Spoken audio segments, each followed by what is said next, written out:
Good evening and welcome to Dwyer Stadium as we get ready for this evening's matchup between the Auburn Doubledays and the Batavia Muckdogs. Flipping around to the booth, Austin Mendes joined tonight by Landon Washburn here at beautiful Dwyer Stadium. Both teams lining up on their respective foul lines as we get ready for things to get underway. But first off, Landon, what are some keys to the game? Well, keys to the game for Batavia, jump on Lucas West early. Batavia wasn't happy with the outcome in their last time against the Auburn Doubledays. They tied 0-0 on June 16th. In that game, Batavia was held to just 3 hits. And for Auburn, LLC Austin let Lucas West back on the mound for the Doubledays. West gave the Muckdog hitters fits his last time out. He was the best player on the field for the 2 ball clubs. In his stellar performance on the mound, he held the Muckdog offense to just 3 hits as he struck out 11 batters through 8 1/3 innings. So the Muckdogs last night, they came back in the win column with a 8-3 victory over the Niagara Falls Americans. Benedict started on the mound. We'll hear from him shortly as we have a large group of guests joining us this evening for some interviews. So last night, let's talk a little bit about Benedict before he comes back up into the booth. Benedict stayed consistent all year, wheeling and dealing for the Muckdogs. He pitched 5 innings and got the win last night for Batavia.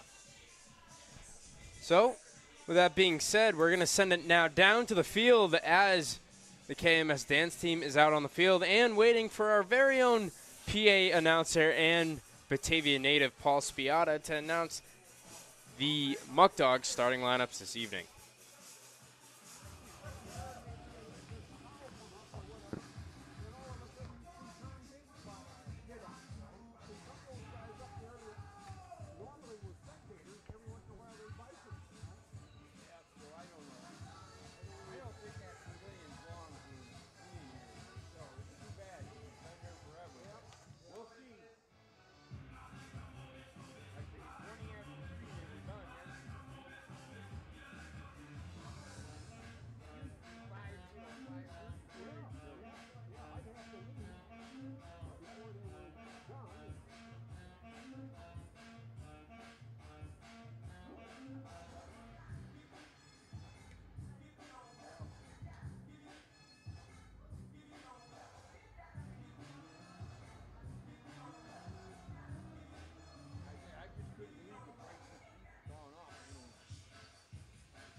We all gave you these 2 little green things.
It's now time for the singing of today's national anthem, which will be performed today by members of your Batavia Muckdogs. I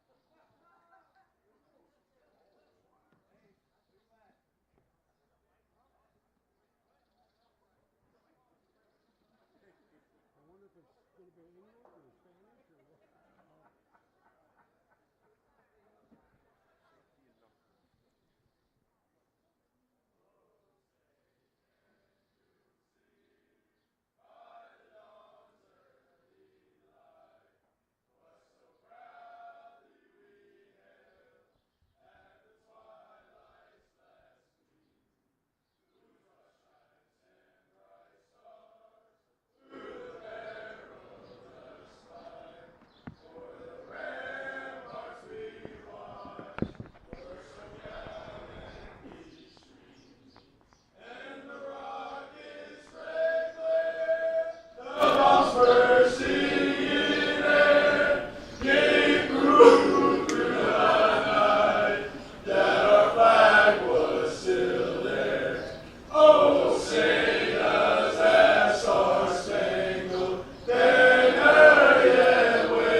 Thank you, everyone. Fans, we do have one ceremonial first pitch this evening. Let's please welcome to the field Seamus Fisher. Seamus' birthday is today, and he turns 18 today. He also graduates from Batavia High School on Friday, and will be going to Rochester Institute of Technology in the fall, majoring in civil engineering technology. His favorite teams are the New York Yankees and your Batavia Muckdogs. Let's welcome the birthday boy, Seamus Fisher.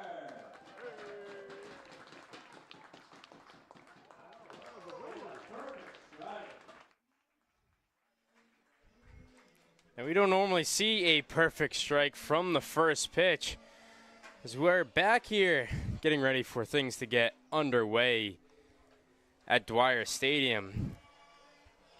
Paul Spiata mentioned it earlier, but let's take a look at our starting lineups from both teams presented by Tompkins Bank. And we have a special ad read, a special guest reading the ad, I should say. You'll see in about now. My name is Tucker Beving. I'm a pitcher here for the Muckdogs, and this is your starting lineup presented by Tompkins Bank. So the reason I said that is because a few days ago, and I don't know if Mr. Beving is watching, I mentioned how Tucker was camera shy, and he wanted to put that aside and do the ad read tonight. I think Tucker did a great job on that ad read by Tompkins Bank. So Tucker, if you end up watching this after the game, here's your shout out for that. So looking at tonight's starting lineup, first off is Lucas Lopez playing shortstop, with Jake Butler at third base, Cooper Romick behind the dish, and James Bolton, his fellow catcher, right behind him in the cleanup spot as the designated hitter. Jacob Vesco, the right fielder, with James Mason in left field. Trevor Dutra, the first baseman, with Yankiel Gonzalez at second. Anthony Greco, the extra hitter, and Travis Hammond, the center fielder. And as you see on the screen right there, Gavin Chandler, the starting pitcher this evening for the Batavia Muckdogs. Can you tell me a little bit about Chandler so far this season? Absolutely awesome. Gavin Chandler, the left-handed pitcher from Alabaster, Alabama, is a sophomore from Marion Military Institute. This season, 14 innings pitched. He's allowed 12 hits, has a 3.21 ERA, has given up 6 walks while striking out 13. He's holding his opponents to a batting average of .231, a 1.29 whip, a 1.495 strike percentage, and you see his Ks and walks per 9 on the screen as well. Gavin Chandler has been an absolute weapon for Joey Skip Martinez this season. Getting it underway, Chandler's first pitch, that one in there for the first strike of the afternoon.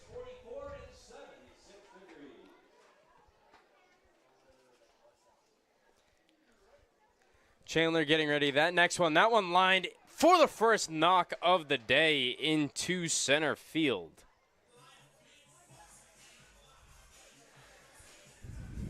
And that was Gavin Raposo leading off for the Auburn Doubledays. Frankie Asaro now up for the Doubledays.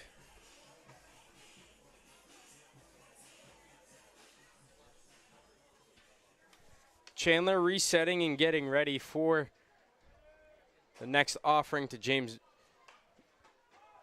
Asaro, rather. That one fouled off down the first base line. Asaro, a junior from Mercer University, from East Willingston, New York.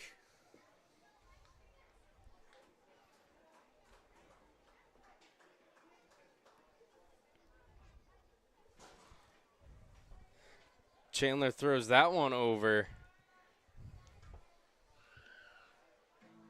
The Muckdogs wearing their sharp black uniforms today with the red Muckdogs across the chest. Asaro still looking for his first hit of the season for the Auburn Doubledays. Next pitch from Chandler. That one grounded over to Butler on a hop. He'll throw over to first and get the first out of the evening. That runner moves over to second base.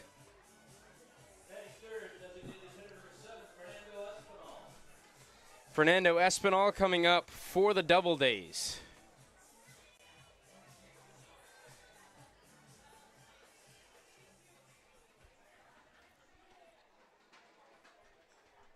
Chandler getting ready. Next pitch upcoming.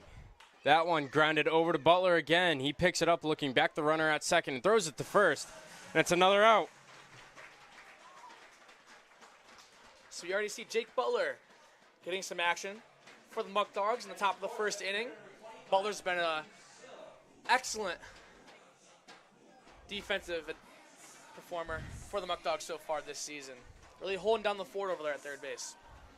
James Sill coming up to the plate with 2 outs here.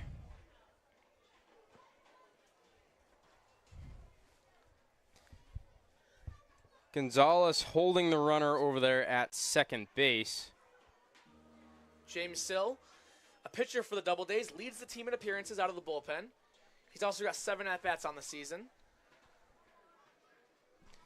First pitch to Espinal, that one in there for a strike. So we see James Sill going to be in the batter's box, batting cleanup today for the Doubledays instead of on the mound. Actually, we might see him later on as he is the extra hitter for today. Chandler looking back over at Gonzalez, who's trying to hold the runner. Next one outside for ball 1. Raposo on second base does have excellent speed. He leads the team in stolen bases with 13 so far on the summer.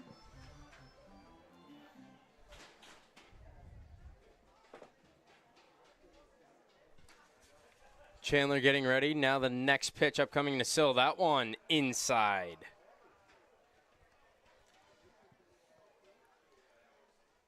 James Sill is 2 for 7 on the year so far, hoping to improve his batting average today as he gets the opportunity in the batter's box. Chandler getting set. The 2-1 offering upcoming. He looks back. Nobody waiting there. Raposo really giving Chandler some looks over there at second base, making him look back over his shoulder, being a threat on the bases. That one out to right field. It'll land for a single, getting past Vesco. Now the first run will score for Auburn, so they take a 1-run lead. And James Sill making the most out of his opportunities early on in the game, already getting his 3rd hit of the season, this first at bat today.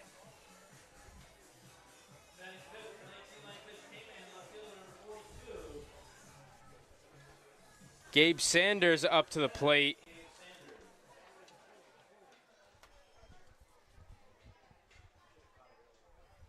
Chandler getting ready now. The pitch, that one fouled off.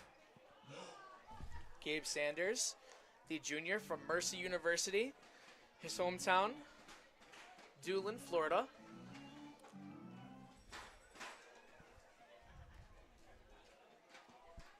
Chandler getting ready for the 0-1 offering. Lifts his leg and that delivery. That one outside for a ball.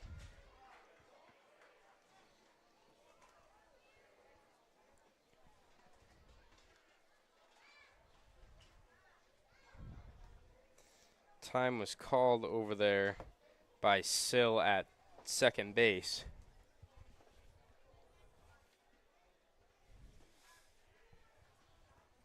Chandler, the 1-1 offering.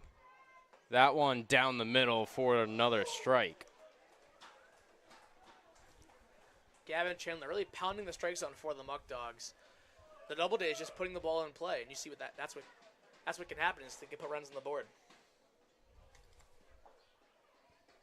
Chandler's delivery, that one swung on and missed, and Chandler gets the strikeout. 1 run on 2 hits for the Doubledays, and we will be back in a few short moments for the Muckdogs' turn here at Dwyer Stadium in the bottom half of the first.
Welcome back to Dwyer Stadium, and we're here joined with last night's starting pitcher and the winning pitcher from last night, Michael Benedict. The lights in the press box a little bright, so can't see the top of his head. He is wearing a white hat.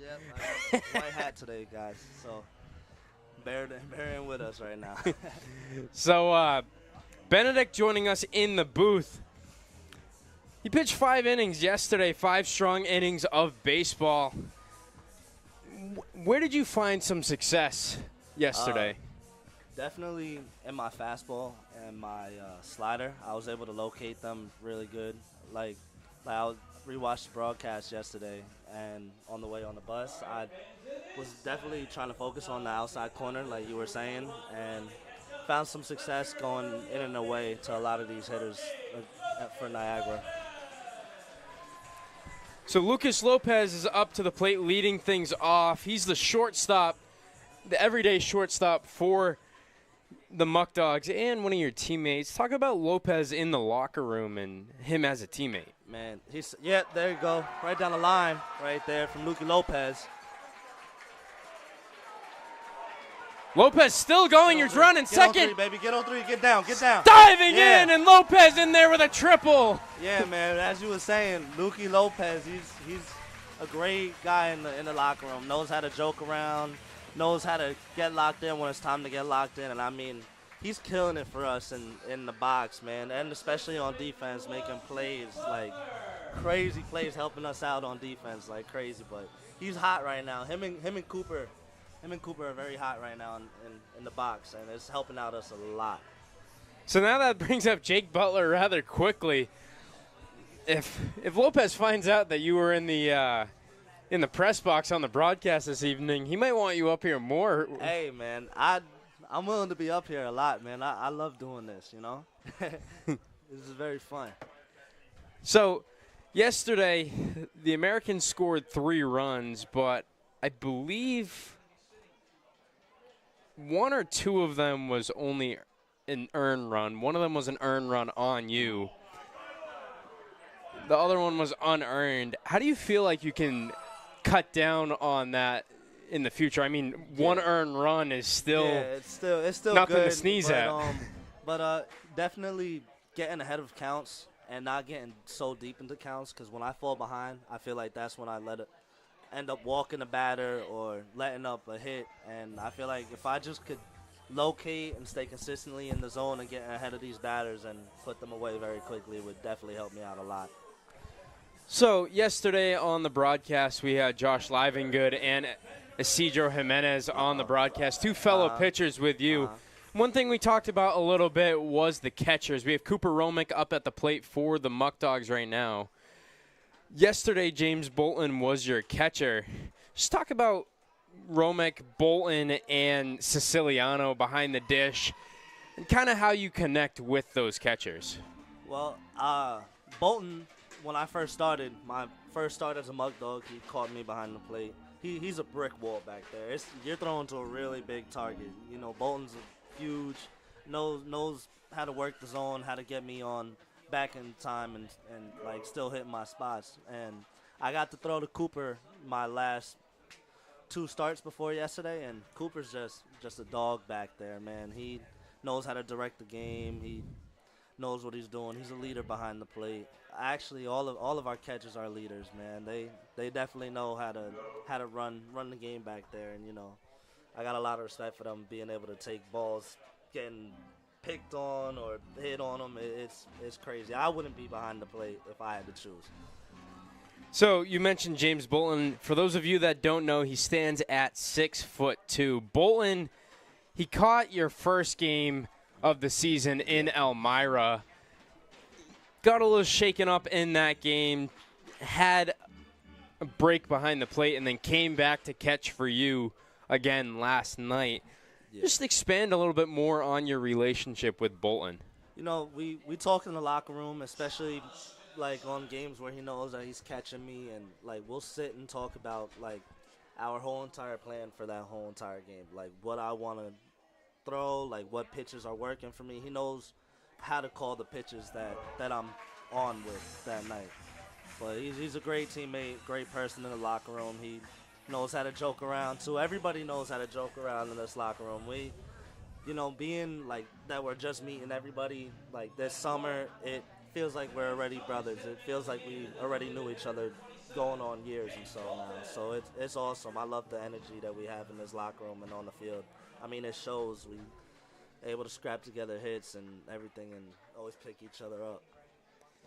Speaking of James Bolton, he's up at the plate right now. That first pitch inside to him, and here comes Lopez to the plate. Atta baby. Off the wild pitch, Romick moves over to second base, and the Muckdogs get their first run of the game off of the wild pitch from Lucas West.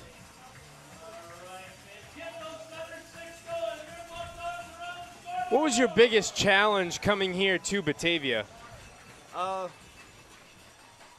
Honestly, I feel like I didn't really have that big of a challenge coming to Batavia. You know, I know I'm in a good spot being over here with Coach Skip Martinez as the head coach and the rest of the staff, you know, but mainly being far away from home. You know, I was born and raised in Long Island, New York. Then I ended up moving to Florida, so kind of like I guess the distance from being away from my family is probably the hardest thing coming here. You mentioned you're from Florida. What do you wish to improve upon or take away from the summer up here in New York before moving back down to Florida? Definitely just improving, being consistently in the zone, and just getting better as a pitcher and a ball player with my knowledge. Like, I learned a lot from Skip, sitting down talking with him, and just I like picking the staff's brain about little things about baseball, even from a hitter standpoint with Coach Lid. I talked to Coach Lid like about things what hitters are doing, just so I could use that as a pitcher, because I feel like being a pitcher, you gotta know like what hitters' weaknesses are and everything, and just how to attack hitters from a hitter's perspective and a pitcher's perspective. And you talking to you about consistency, you've been arguably the most consistent pitcher on the mound for the Muckdogs starting wise. Obviously, you got roughed up a little bit in Niagara Falls. Yeah. Since then, you've pitched 11 innings, 1 earned run, and 5 strikeouts. Talk about how you can be so consistent and bouncing back from an outing where you didn't exactly go as planned to outings where you're lighting it up on the Ks and no earned runs. It all goes down to the work that you put in the bullpen. Definitely with Niagara, I feel like where I struggled with was being able to stay in the strike zone, getting, like I said, getting behind in counts, because when you're behind in counts as a hitter, it's easier to know what pitches are coming, and you sit on one pitch and you get that pitch and it's easy to hit.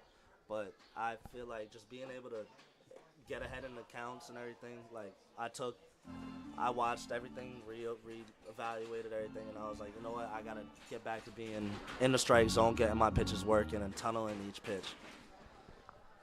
And another question I have, I know you're in the bullpen a lot, but obviously you're a starter from the Muckdogs. Do you play hacky sack in the bullpen with them?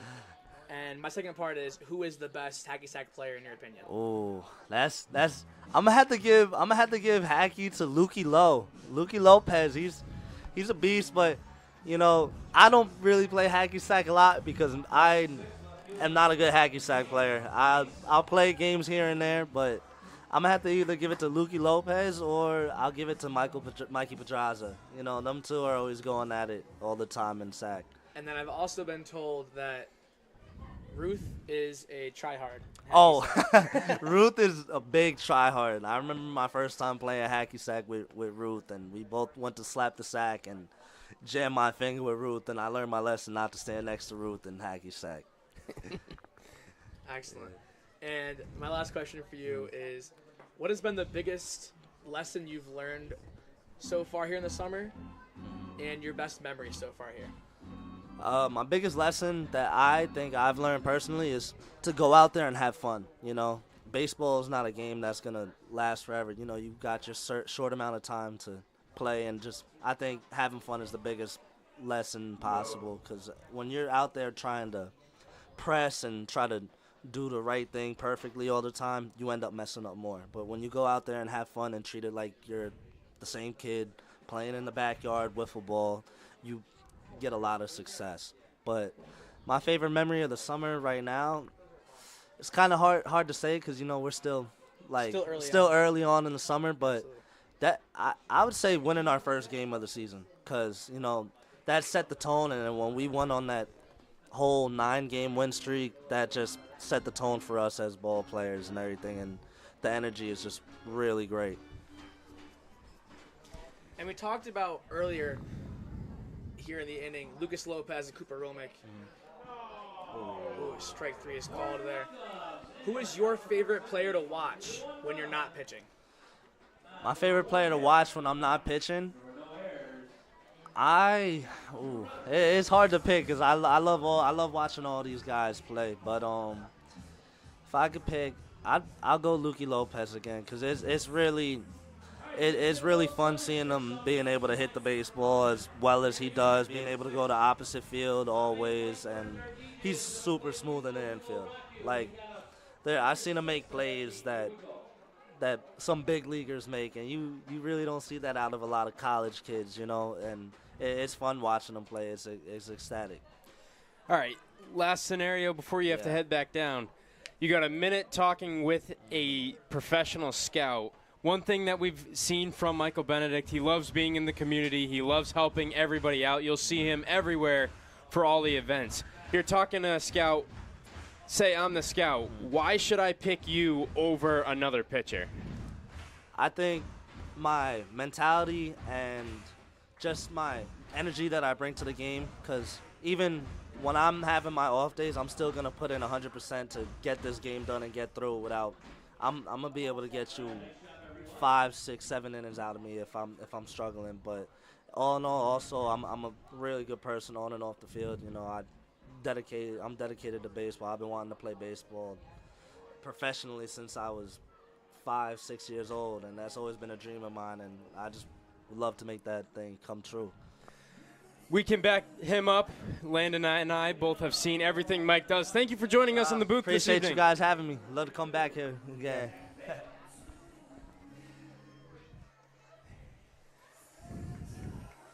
Always a fun time having somebody up in the booth with us. So we have another guest up here, Mrs. Fisher, the wife of the head of security for the Batavia Muckdogs, just stopped in. Got Landon and I cookies. Look at that. And it's so warm, the chocolate chips are slightly melted. It's like it's just out of the oven. That one outside, a 1-1 count now. Zach Bale up. It's Chandler going back to work for his second inning of work. That one outside again. 2 balls and 1 strike. If you guys don't hear me talking, it's just me and the cookie. Chandler gets ready. Next pitch upcoming. That one finds its way on the outside part of the plate. And Chandler, guy we've talked about quite a bit so far in this one, as that one is outside. Chandler, guy able to find the strike zone, and he's been able to do it tonight.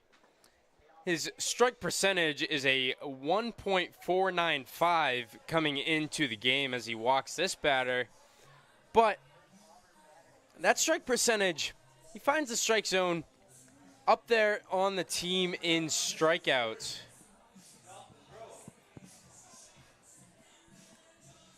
Chandler on the season has 13 strikeouts, so he's leading the team up there in the top 5 in strikeouts. Is that one in there for a strike?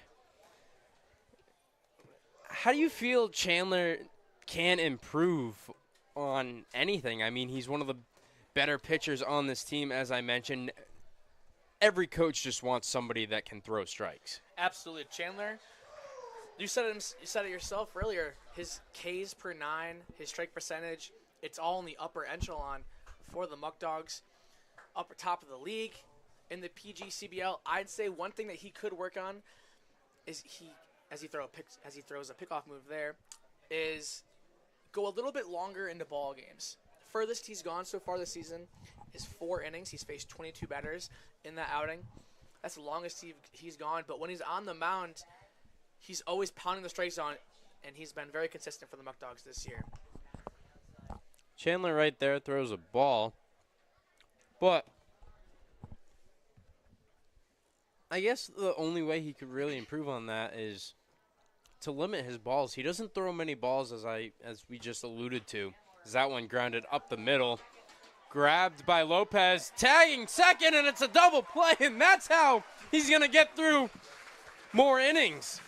What a play by Lopez, a soft ground ball back up the middle. Lopez does it himself, scooping it up, touching second base and throwing a rocket to Dutra. The 6-3 double play, and Chandler, and that's the other thing we talked about. Chandler does not mess around. When he's locked in on the mound, he is locked in. You see him, he's always waiting on the batter. That one grounded up the middle again. Stopped by Gonzalez. He throws it on his back foot. And Dutra not able to get it. Barely beating it by a step. That's a tough was play. Mike Christian. That's a tough play by Gonzalez there, second base. Going across his body, throwing off his back foot from almost the outfield grass to Dutra at first base. And the Doubledays just able to leg that one out for an infield single. That brings up Bradley Soto Diaz to the plate with 1 runner on. We're in a tied ball game here in the top of the second. Chandler getting ready. Slide step pitch. That one in there for the first strike. Soto Diaz for the Doubledays, making his 4th appearance on the season, has a .500 batting average through his first 10 at-bats of the year. Chandler looking over. Next pitch, that one a little low.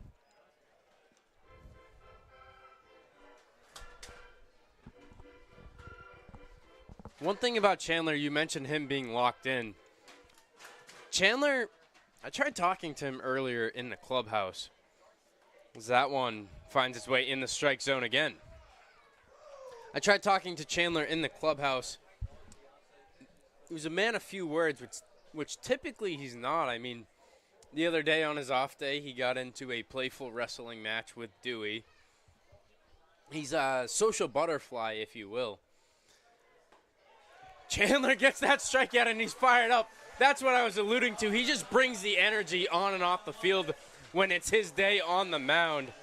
And Chandler just getting the strikeout there. He's fired up. He's getting his team fired up as the Muckdogs get their chance here in the bottom half of the inning. We'll be back in a few short moments after these messages.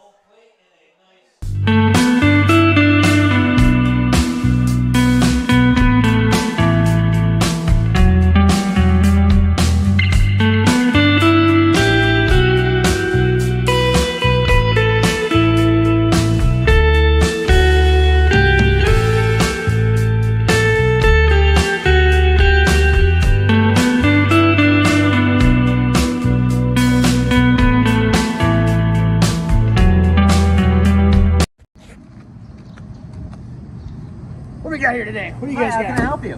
What do you recommend?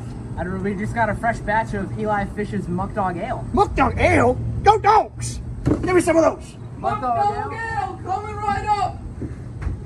Muckdog Ale. Go Dogs, baby.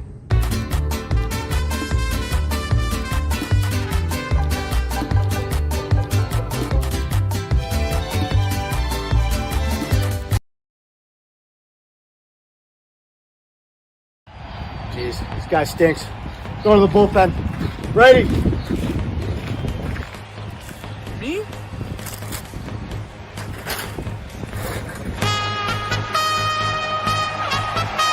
Hot Dogs jerseys, which you can buy now. I'm still fresh and still clean.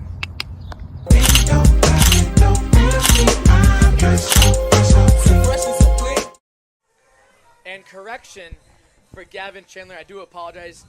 He went 5 2/3 in his last inning, his last outing. He gave up 1 earned run and faced 22 batters against Niagara Falls on June 19th. 5 2/3. My apologies for that. Trevor Dutra up to the plate. That one a ball in the dirt. Number 8, 25,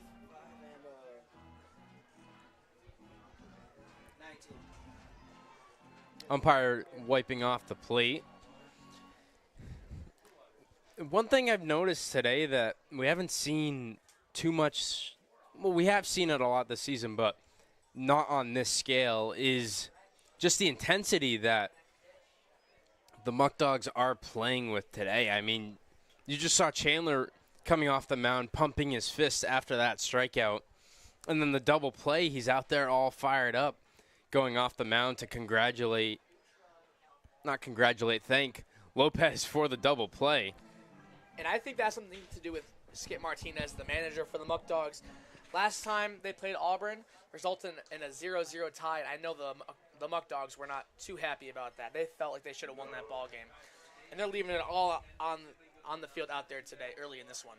And it's starting out with Gavin Chandler. I mean, he's out there, he's fired up, he's getting his teammates fired up. He's being a leader not only through his play style, but also vocally. I mean, he's leading by example and able to, let me put it this way, he's vocally being a leader out on the field, getting his team fired up, and he's backing it up with his performance on the mound so far in this one, as that check swing by Dutra, and they'll say he goes down on strikes. And not only is it Chandler in the outfield, it's in the batter's box too for the Muckdogs. A leadoff triple from Lucas Lopez, and they're able to capitalize and tie the ball game in the first inning, hoping to take the lead here in the bottom of the second. That brings up Yankiel Gonzalez to the plate. And Gonzalez, he's back in the lineup tonight. at second base. Getting ready for that one. That one's sent out to left field. A drive by Gonzalez gets caught in the wind out there, and the breeze leaves it sitting down as Gabe Sanders is able to get underneath it. But quick contact by Gonzalez. And if there was no wind, that one could still be carrying. Gonzalez got a hold almost all of that one. Seemed to be under it just a bit. But yeah, on a windy night here in Dwyer, if there was no wind, that ball could still be carrying deep into the wall. Speaking of balls carrying into the wall, we have Anthony Greco up to the plate. And Greco, he's the only muck dog on the team so far with a home run. He sent one over the right field wall a few days ago. The Buffalo native absolutely cranked one, pulled a high and in fastball over the right field wall, and that was a no-doubter. Next pitch upcoming, that one grounded foul. And last time Lucas West pitched against the Muckdogs in that 0-0 tie, Lucas West was the best player on the field. He threw 8 1/3 innings, striking out 11 Muckdog hitters, and he made the Muckdogs look silly. Next pitch to Greco, that one swung on and missed. I say that, and it seems like today he can't really find a rhythm. I mean, Batavia only one hit, but it resulted in a run. And they're making Lucas West work.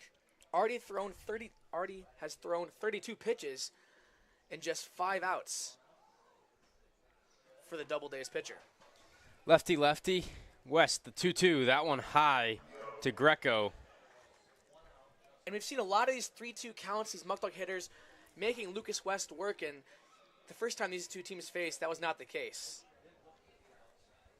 Next one, Greco gets light contact on that one, but that one was still carrying. Just proves that if he can just make good contact with one, he can send it far away. Greco, 6 RBIs on the year. One of those being the solo shot, as you mentioned. That one popped up by Greco, going out to right field. Getting underneath it is Grundy for the second out. Actually, the third out of the inning. No runs on no hits, no errors. We remain tied at 1 here at Dwyer Stadium, heading into the top of the third. All right, so the green looking about 300 yards straight out, maybe a little bit dog leg right. We'll see what we got here with this draw here. Hopefully I don't slice this one. No golfing at Dwyer. So where should we golf at? What do you mean? Atticus 10th hole in Attica, New York. 95 Bundle Street. All right, We should go there. We should go there. We'll take your word for it.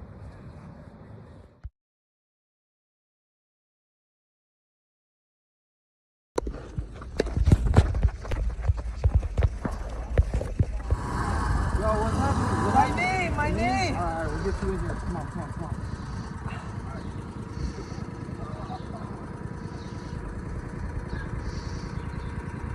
We're gonna get you profile speed checked out, all right?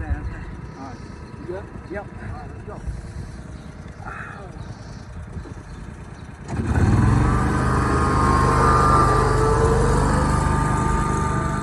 Take a look at it in the trainer's table. Okay.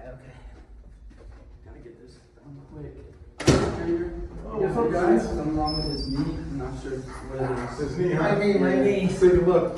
Nothing I can do. Let's send out a Rochester Regional Health. The best medicine services in Western New York.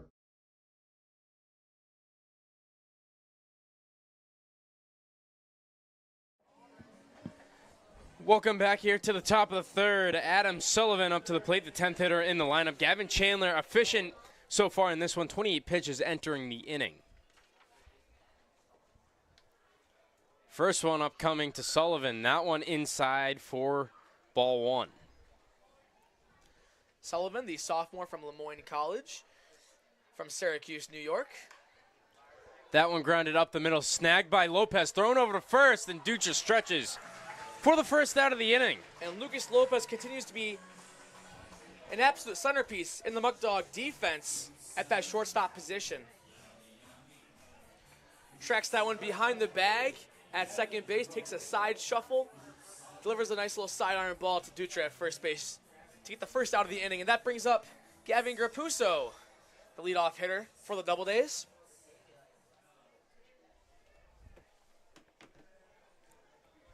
Chandler getting ready. That one in there for strike one.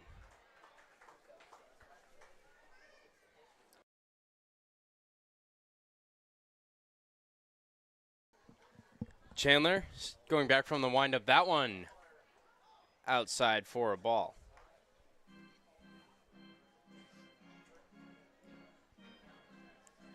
So Chandler, he got a quick out here, 1-1. That one, a strike on the outside part of the plate. Romick doing everything he can back there to help his pitcher out when it comes to framing pitches. And Chandler, a little visually upset there. He wants to get going. 1-2. That one swung on and missed. And they'll say it was a drop third strike swinging, but Chandler gets the strikeout nonetheless.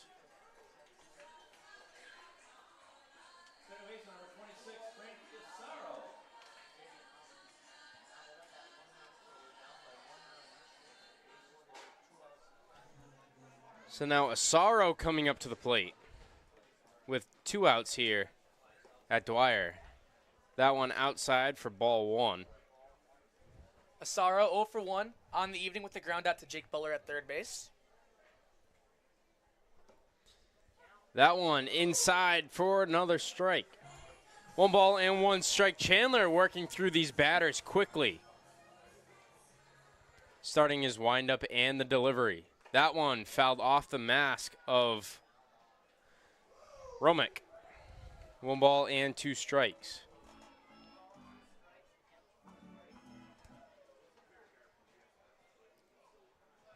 Chandler gets his pitch from Romick, who lines up on the inside part of the plate. Now time is called from Asaro. Chandler starting his windup early now. This pitch, that one a little high.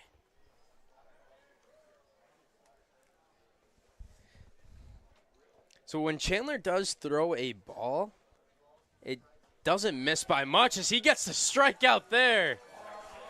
Chandler just mowing down these Doubledays batters. It's a quick turnaround for the Muckdogs hitters who are coming up in the bottom of the third.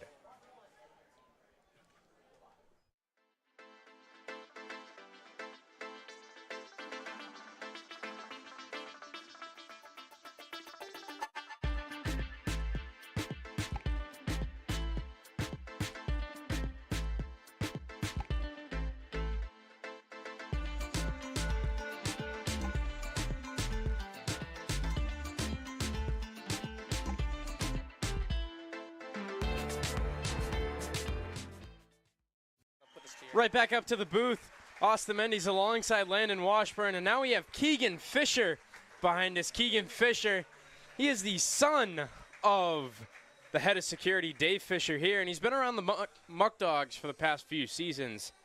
So, Keegan, what's different about this season as opposed to the past seasons this year? I think our guys are better than in past years. And I really think they're gonna win it all this year. So, Keegan, he normally hangs around in the dugout at Dwyer Stadium for anybody that comes around and comes out to Dwyer Stadium. What's it like having your dad working for the Muckdogs? I mean, it's kind of cool. I don't really... it's cool, I guess. Keegan, you're always in the dugout. Who is you get a front row view every single game. What has been the best game of the season so far that you've got to witness down there?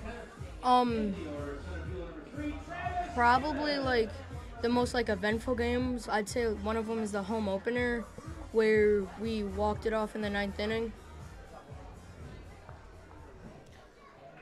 And also, I mean, you get a front row spot. You're down in the dugout. In your opinion, who is the funniest on the team? Easy. Izzy. Izzy. All right, Keegan. Well, we won't keep you waiting up here as that one's inside to Hammond for another ball. Thank you for joining us. Thanks, Keegan. Heading back down to the field. West, that pitch to Hammond, that one fouled off.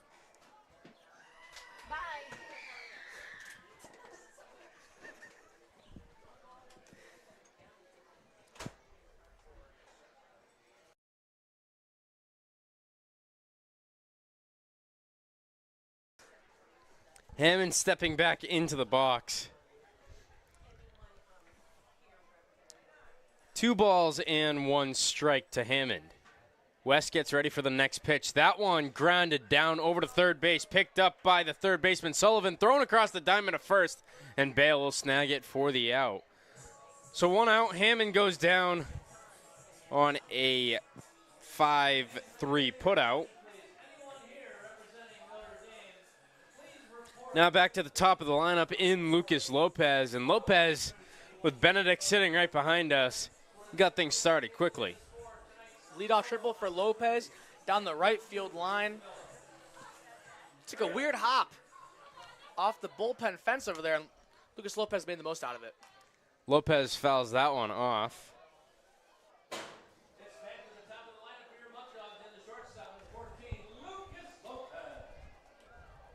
And we learned today that Lopez, one of the better hacky sack players on the team.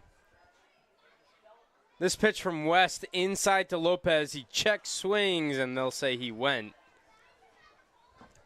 And personally, Austin, I didn't really think Lucas Lopez would be one of the top players on the team in hacky sack, but just because he's always playing in the game, and right now, you see him in the bullpen, they're playing right now as the game goes on. So while Lucas Lopez is at the bat hitting triples for the Muckdogs, you got like Josh Livingood and Ruth in there practicing. Next pitch from Lopez, that one grounded over to the second baseman, Asaro. He picks it up and throws it over to first for the out. So now 2 quick outs for the Muckdogs. That brings up Jake Butler to the plate. Jake Butler, the Baltimore, Maryland native, starting to find his rhythm so far in the season. Struggled a little bit to start the year. Now sits at a .237 batting average with 9 RBIs and leads the team in walks, drawn with 12. That one fouled off from Butler. Butler at the start of the season, we saw him hanging around towards that bottom part of the lineup between the 6th and 9 spots in the lineup. Now he's bumped all the way up to the 2nd. He's been hot the last few games and has built some trust being the 2nd hitter in the lineup right before they get to the heart with Romick and Bolton. Yeah, and I think that all goes for the confidence that Skip Martinez has in a player like Jake Butler. Obviously, his defensive presence in the field is one of the best in the league at third base. Next pitch from West, that one bounces in the dirt. It's tough to keep a player like that out of the lineup. Like you said, he was kind of towards the back half lineup, 6 through 9, and the confidence from Skip to move him to second base, and since then he's just kind of exploded out of nowhere. That one on the outside part of the plate for the 2nd strike to Butler. June 21st versus Geneva right here at Dwyer Stadium. He went 2 for 3 with 2 doubles, 2 runs, and 4 RBIs. The 2-2 offering from West. That one grounded over to the third baseman Sullivan, who picks it up and gets the 1-2-3 inning for West and company. No runs on no hits for the Muckdogs. Now we're heading to the top of the 4th. Things are flying by already here at Dwyer Stadium.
This guy stinks. Go to the bullpen. Ready? Me?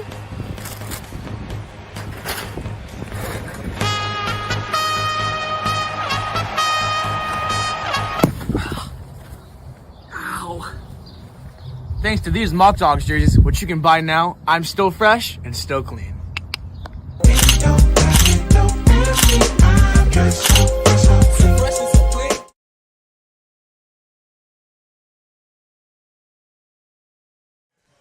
Welcome back to Dwyer Stadium here for the top half of the fourth inning. Gavin Chandler still efficient so far in this one. He's only at 39 pitches through 3 innings. Gavin Chandler, like you said, efficient and buzzing down these double days hitters. So far, 3 innings pitched, 39 pitches as you mentioned. He's had 1 earned run, 3 hits, and 4 strikeouts through the first 3 frames. And there he goes, right back where he left off, throwing strikes.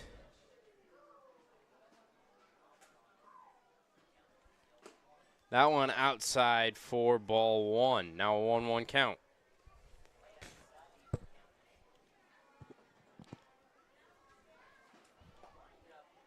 Outside again. 2 balls and 1 strike.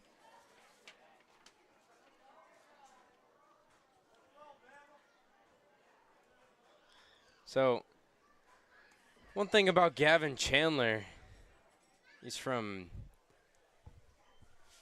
Alabama. Alabaster, Alabama. His teammates call him Bama. 2 balls and 1 strikes. That one grounded down to third base. Backhand grab by Butler, thrown across the diamond, and that's an out.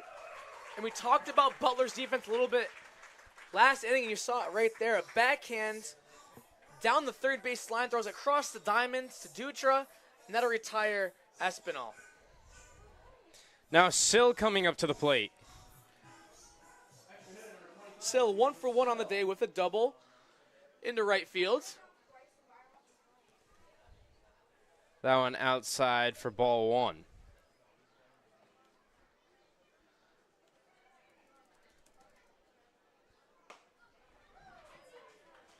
There's a strike from Chandler, and now a 1-1 count.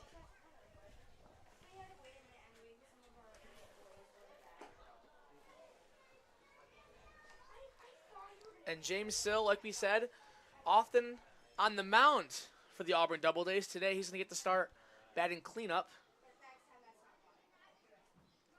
Next one fouled off. Now a 2-2 count. He's trying to make the most out of his opportunities here in the early slate of the summer. This is his 9th at-bat of the season. That one barely missing. Chandler getting a full count now.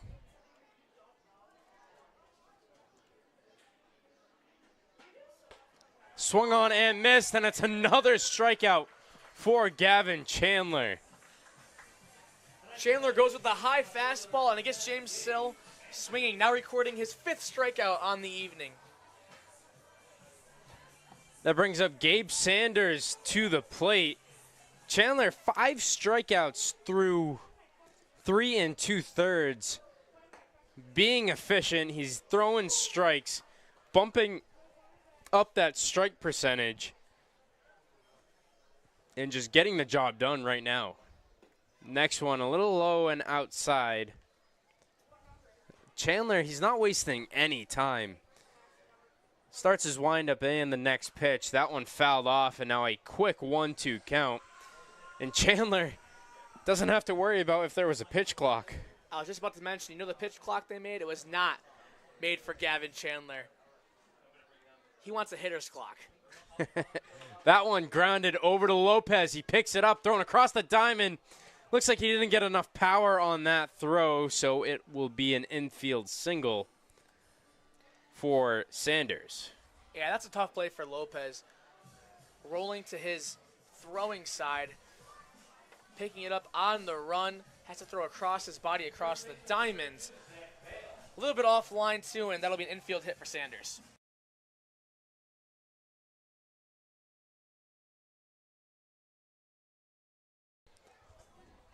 Chandler lefty going up against Bale. That one bouncing away from Romick, going back to the backstop. That'll be the first ball to Bale. Zach Bale on the season, a .264 batting average with 13 RBIs.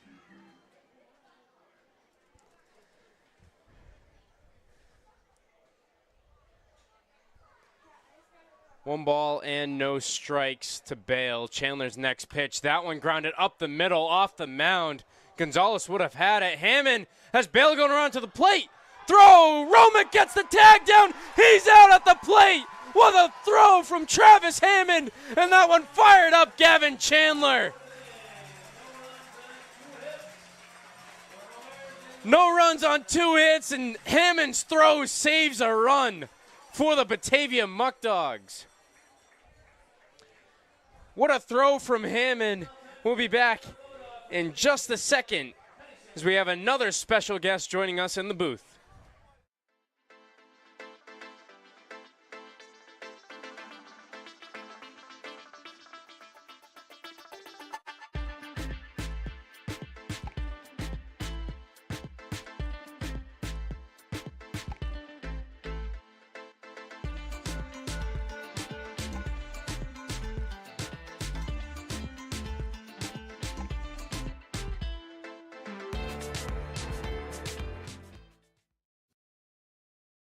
Right back up to the booth, we have another special guest. If you come out to Dwyer Stadium and you follow the Muckdogs on Facebook and on their Facebook fan page, you might recognize this guy. We have Russ Salway up here in the booth with us, joining us here in the middle of the fourth at Dwyer Stadium. How are you doing today? Good, Austin. How you doing? I'm doing well. So, you've been around the Muckdogs for a few years. What's been your favorite memory here at Dwyer Stadium? That would be easy. When we won the championship back in 2008, we won the New York Penn League championship. We all jumped the fence. There was no security. We're out in the middle of the field celebrating with the team. So, for those of you that don't know or not a part of the Facebook fan page, a few days ago, one of the other fans posted a picture with Russ, or maybe it was you, about a no-hitter here at Dwyer Stadium. Just talk about that game and a few other memories you have coming out to Dwyer Stadium. Absolutely. So that was in 2015, about 9 years ago yesterday, actually. My buddy Earl DeLon sent me the picture to remind me that we were 9 years after the no-hitter. It was a combined 3 pitchers for the Marlins at the time, and it was awesome. So Romick, the first batter, facing off against West. That one lined out into the outfield for Romick. One pitch and already on base with James Bolton coming up. So talking about this year's Batavia Muckdogs, Cooper Romick, he's been at the top of the PGCBL in batting average. Yes. And just helping himself there with that base hit. What's been your favorite part about being with the Muckdogs this year and following the Muckdogs? Oh, this year's been great. Skip's off to a great start with the team. I swear he had them in mid-season form, just 1 or 2 games into the season, and they've been playing well. And you can't win every game, but these guys have been playing great. There's a lot of times where you might fall behind in a game, but they've come from behind so many times with walk-offs. So you never know what you might see here. We got one of our comments, Dwight Chandler, the dad of Gavin Chandler, saying, "Looking good, Russ." Oh, thanks, Dwight. Yes. Up here in the booth. Little shout out to, of course, some family members of the Batavia Muckdogs. Romick leading off at first.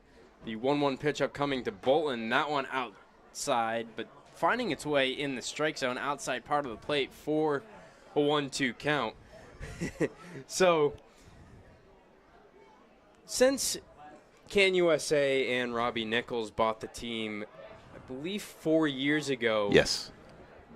It's been large crowds coming here to Dwyer Stadium and the introduction of an in-game host. We have Bubba Dog this year, but just talk about a little bit of your favorite moments coming to Dwyer Stadium that hasn't been what happens on the field.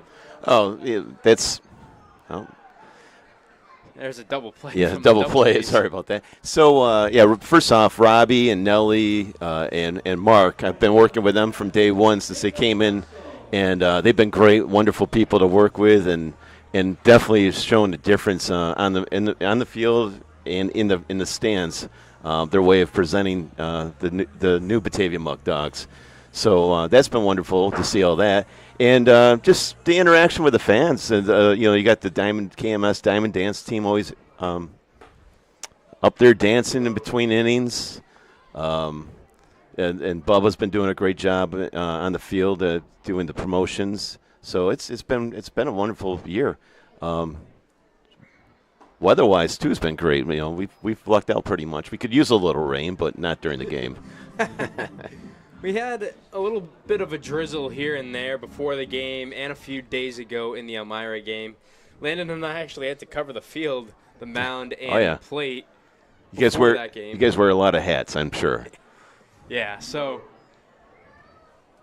you've been a fan of the Muckdogs for a while, and before joining the PGCBL, they were a minor league team, a part of the New York Penn League, having stars like Chase Utley coming here, another one that came through the ranks of the Muckdogs.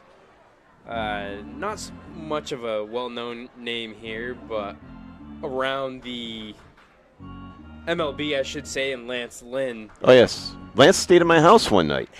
And actually, he was looking after he got here with the team. He was a little late getting in there that season. I think that was 2008. He was only here for about a month, and him and a couple buddies rolled up in front of my house. I live right down the street. So I've been a host family since 2003, having players stay with me. And they were looking for a place to stay. And so I helped them out that night. I already had 2 or 3 players staying with me. And he stayed with me the one night. Then I got my buddy to pitch in and help out, and he stayed with him. And then my buddy Jay, he's been hosting Muckdog players forever too. So Daniel Descalso was probably the biggest one I hosted. He was a third baseman here at the time. That was like 2007 when we were affiliated with the Cardinals. And he ended up winning a World Series, losing a World Series with the Cardinals, and playing with a few other teams. And he's actually the bench coach for the St. Louis Cardinals right now. And he started his pro career right here on this field. So, just gonna add a little bit. Another fan says Russ was an Airbnb before it was cool. My buddy Jimmy Jam. So, with the Muckdogs being a affiliate of an MLB team before, who's been your favorite MLB player that's come through Batavia? Well, being a host family, they were always my kids out on the field, so I had 25, 30 of them that are my favorites. But, watching other players, Big Matt Adams was at first base. He had a pretty good career run in Major League Baseball. And I'm terrible with names. I know one of the Chicago Cubs now was their third baseman. Probably their third baseman at this time. So, Ryan Howard, Chase Utley, Matt Carpenter, Lance Lynn. I mean, I helped out with the Hall of Fame or Wall of Fame sign we have down there with the Genesee County Baseball Club. I've been involved with the team since like 2003. And so you got a lot of names on that wall if you go down there and check it out. There's a lot of famous players that stayed here. John Elway hit his first 2 home runs at this park. Yeah, absolutely. And we talked about the past of the Batavia Muckdogs and your favorite players. What about the present? What are some names on the field Oh, now you're gonna that you enjoy seeing the most? Well, like you said, Cooper. I mean, he's been on fire this year. Chandler, got to give a shout out to. I know his dad's watching. But this team, there's so many of them that are doing well, and they've been interchangeable. And again, Skip, Joey Martinez has got them in midseason form right off the bat, which has been wonderful. This is our 4th season, I think, in the Perfect Game Collegiate Baseball League, and definitely off to our best start. And I have to say that's got to do a lot with the coaching. I mean, they got them as a team right away, which sometimes it takes a while, and sometimes it doesn't even happen. So, last question for you this evening. These guys, they spend a lot of time in the community helping out the local community of Batavia. If you were to give a reference to anybody asking about any one of these guys, what would you say about the players here on the 2024 Muckdogs? Well, they're just happy to be here. They want to, they've had this dream since they've been playing t-shirt baseball to play at a competition level, and they've always been the best player in high school and now in college. So now they come out here and they're playing against each other, and now they're kind of seeing how, okay, now I'm kind of at the same level as all these guys, and these guys have been great supporting the community and going out there. I know they got the game coming up. Can't think of the name of it right now, but there's a game where they help out with youngsters with disabilities that will be happening pretty soon, and that's pretty much the highlight of the year, because it's the biggest thing for these kids that to come here and see the players interacting with them, coaching them, and just having fun with them. So they're all great. I call them kids. I'm 55, so they are kids to me, but they're all great players and great role models. I can't say the same thing because I just found out today that I'm just a couple years older than Romick, and there's a few guys on the team that are older than me. So thank you for joining us in the booth this evening, Russ.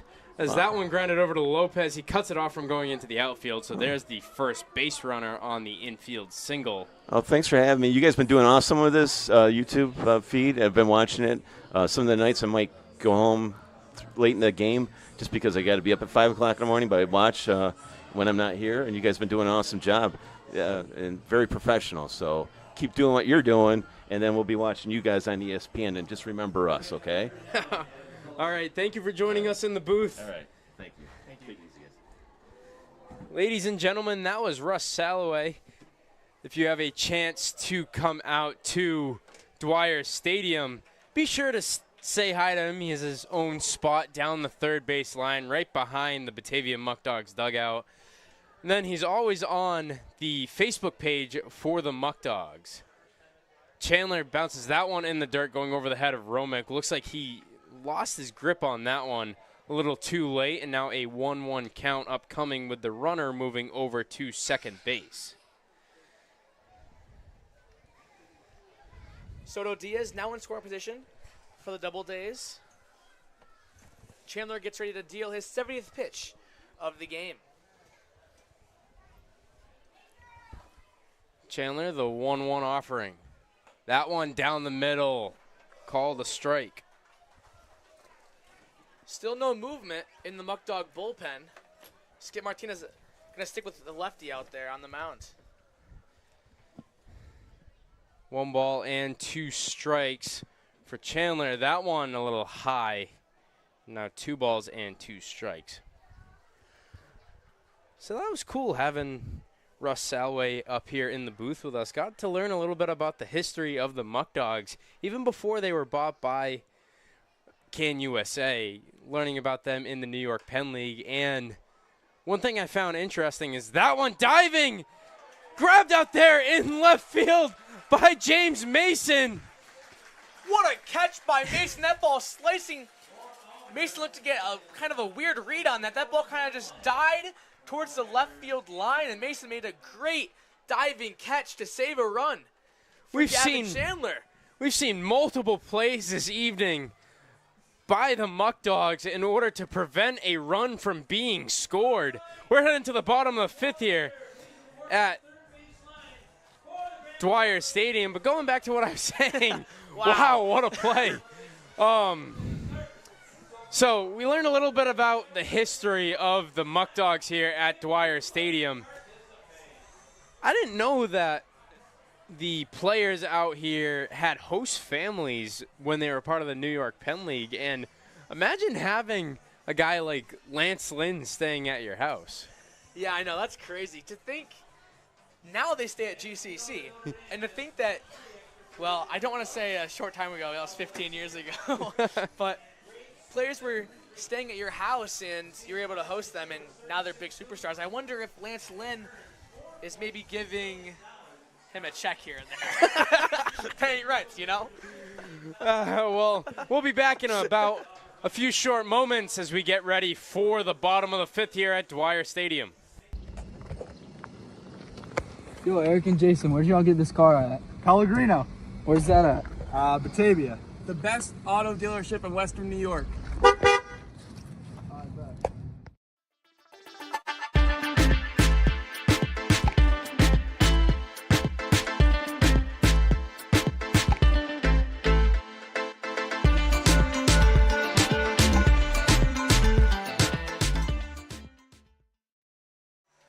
Welcome back to Dwyer Stadium. We're here at the bottom of the fifth inning. It's a 1-1 ball game with James Mason coming up at the plate.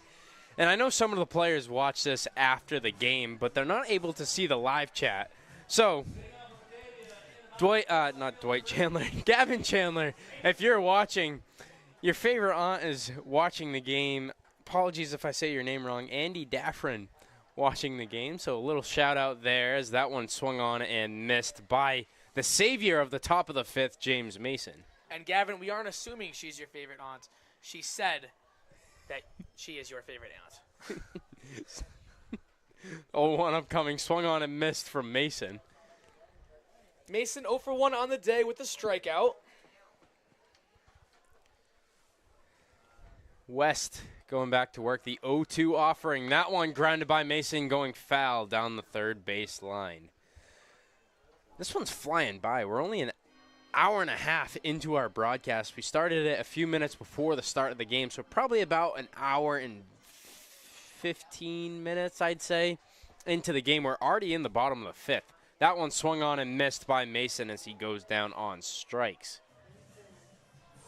But that's just credit to both of the pitchers for the Auburn Doubledays. Lucas West, the lefty. It's a lefty-lefty battle, which normally we don't even see two southpaws going at it. But tonight, Lucas West on the day in 63 pitches in 4 1/3. He's only allowed 2 hits, gave up 1 earned run, and walked 2 batters. He struck out 5. So that one fouled off from Dutra. Switch it back over to Chandler. Yeah, Chandler having a fantastic outing once again for the Muckdogs. Through 5 innings, he's at 72 total pitches with 1 earned run, 5 strikeouts, and 1 walk. He'll be coming out for the 6th, too, as we alluded to earlier. They're playing hacky sack down there in the bullpen. Yeah, I see Trey Bacon laying on the ground. Do not get injured, Trey. I want to stress that. 1 ball and 1 strike. That one down the middle for strike 2. Trey Bacon leads the Muckdogs in saves this season with 3. And that's kind of obviously you want nobody to be injured for the Muckdogs, but that's somebody you can't lose for the season going forward. 1 ball, 2 strikes. That one fouled off down the third base line. And just talking about somebody that you can't lose going forward, it's hard to find a closer. I mean, we see so many MLB teams. That's, of course, just a higher level of baseball all around. But a lot of MLB teams, they struggle with blown saves when they lose their closers. I mean, me being a Red Sox fan, we see that a lot with our closer going down. 1 ball, 2 strikes. That one in the dirt. But you just can't stress that enough, just the importance of having a closer on your roster and being able to just come in the game in the 9th, shut down the opposing team. As that one driven into deep right center, but cut off by the right fielder, Grundy, for the out. That ball hit well, like you said, into right center field, and if that ball gets down, it's going to be at least a single for Trevor Dutra, but that ball just stays in the air, hanging, and that's going to be caught for the 2nd out of the inning. Correction here from earlier. Glenda is your favorite aunt, Gavin, and being said right here in the live chat.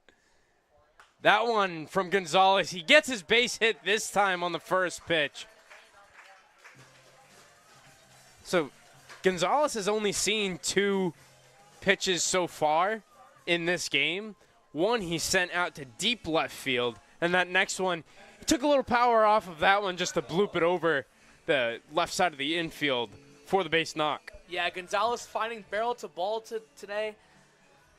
That's going to go into left field for a base hit and a little two-out rally here. He hopes to start for the Muckdogs. Greco up to the plate, a lefty-lefty matchup, but the southpaw on the mound in West wins that first pitch. It's an 0-1 count. We'll see if Skip elects to put Gonzalez, trying to put him in scoring position with 2 outs here. That one bounces in the dirt, and there goes Gonzalez. Speaking about putting him in scoring position, he'll do it himself on the wild pitch. 1 for 1 on the season with stolen bases. That's what I was about to say, and he sees an opportunity with the ball bouncing off Groves' glove, still staying in the dirt pretty close to Groves, but Gonzalez heads for second, and he's going to get in safely. So now Gonzalez in scoring position for the power hitter in Anthony Greco. And we mentioned earlier, Greco gets a hold of one. He sends one no matter where it's going on the field. He certainly hits the ball with power, whether on the ground or in the air. It's coming at you hard. Just taking a look at his spray chart, and I know you guys can't see that one as he pops that one up. Getting underneath it is the concrete. So going back to the spray chart for Greco, I mean, we'll figure out a way going in the future to show these spray charts on the broadcast. But, Landon, look at how many balls were hit to the outfield, just deep part of the outfield. You guys can't see the chart, but there's 6 balls in the deep center fields, 1 ball in the deep right center fields. I mean, he's crushing the ball all over the map this season for the Muckdogs. 1 ball and 2 strikes upcoming from West. Next one upcoming, that one down the right field line and hooking foul. So we're just going to flip it around real quick, sending it back to the booth. It's a little bright, but that's the spray chart for Greco that we were talking about. Another thing with Greco is he loves inside pitches. He loves to pull the ball into right field. Lucas West, the last 2 pitches, the one he just crushed on the right field line, was an inside fastball. Let's see if he elects to go elsewhere this pitch. Next one, that one again fouled off by Greco, and we got Tony Romo up in the booth predicting pitches here. I mean, that's an inside ball that Lucas West, I don't know if he wants to put it there right now. I mean, Greco's seen the ball well just a bit early. That's why they're following it down the right field line. If Greco gets a hold of one and it lands in the outfield, Gonzalez can score from second. He's got speed. So now Gonzalez bouncing around at second base. Next pitch to Greco, that one little outside. West goes with the outside fastball. Greco does not bite. 2-2 count.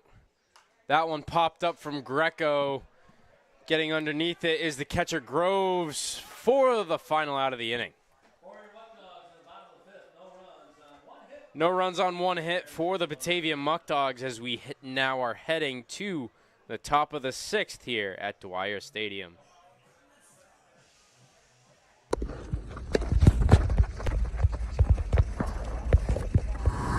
Yo, what's happening? My name, my name. All right, we'll get you in here. Come on.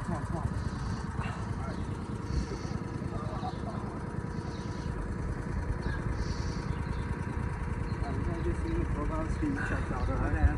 All right. You good? Yep. All right, let's go.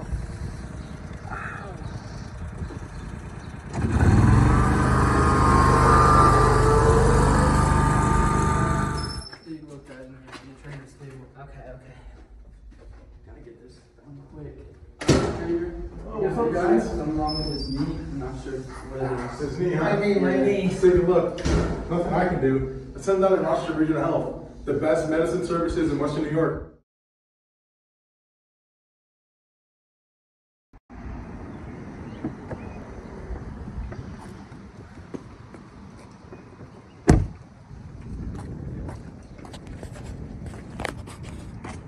Hey, how we doing? Good. How are you? Can I get one federal admission ticket, please? All right. So that's going to be $9.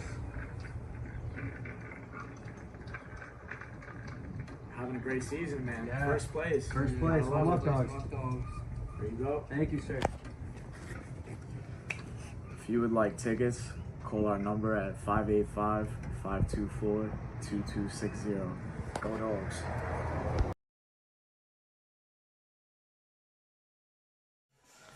Gropuso coming up for the Auburn Doubledays here. In the top of the sixth, Gavin Chandler still on the mound. He's only at 72 pitches. There is someone loosening in the bullpen, though. Chandler jams up Gropuso there for the first strike.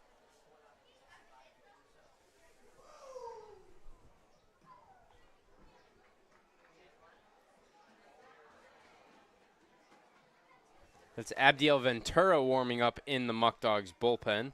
That one a little high for a ball. No one loosening in the Doubledays bullpen. 1 ball and 1 strike. That one hit out to Gonzalez, who picks it up and throws it over to first for the first out.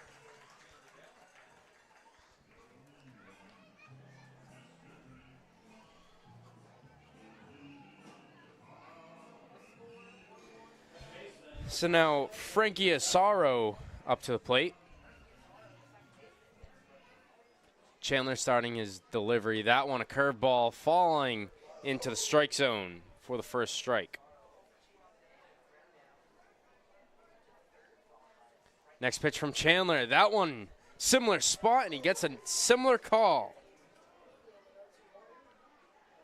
No balls and 2 strikes for Asaro. That one called strike 3. It's a 3-pitch strikeout for Chandler. And man, is he feeling it on the bump today. That brings up Espinal to the plate. Chandler right back up in his set position, waiting for Espinal to get ready. Chandler going right back to work. First pitch, that one going out to right field. Vesco getting in on it, sliding, and he grabs it out there in right field. And Jacob Vesco doing the work for his pitcher, Chandler. It's a quick 1-2-3 inning for the Doubledays as we head to the bottom of the 6th. Hey guys, this is Austin, the play-by-play broadcaster for the Batavia Muckdogs, and I'm here with Dewey at Attica's 10th hole in Attica, New York at 96 Bunnell Street. Dewey's here ready to sink a par. Go ahead, Dewey. Come out to Attica's to play some 9-hole golf. Nice job, Dewey.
Welcome back to Dwyer Stadium. It's the bottom of the 6th with Travis Hammond leading things off for Batavia.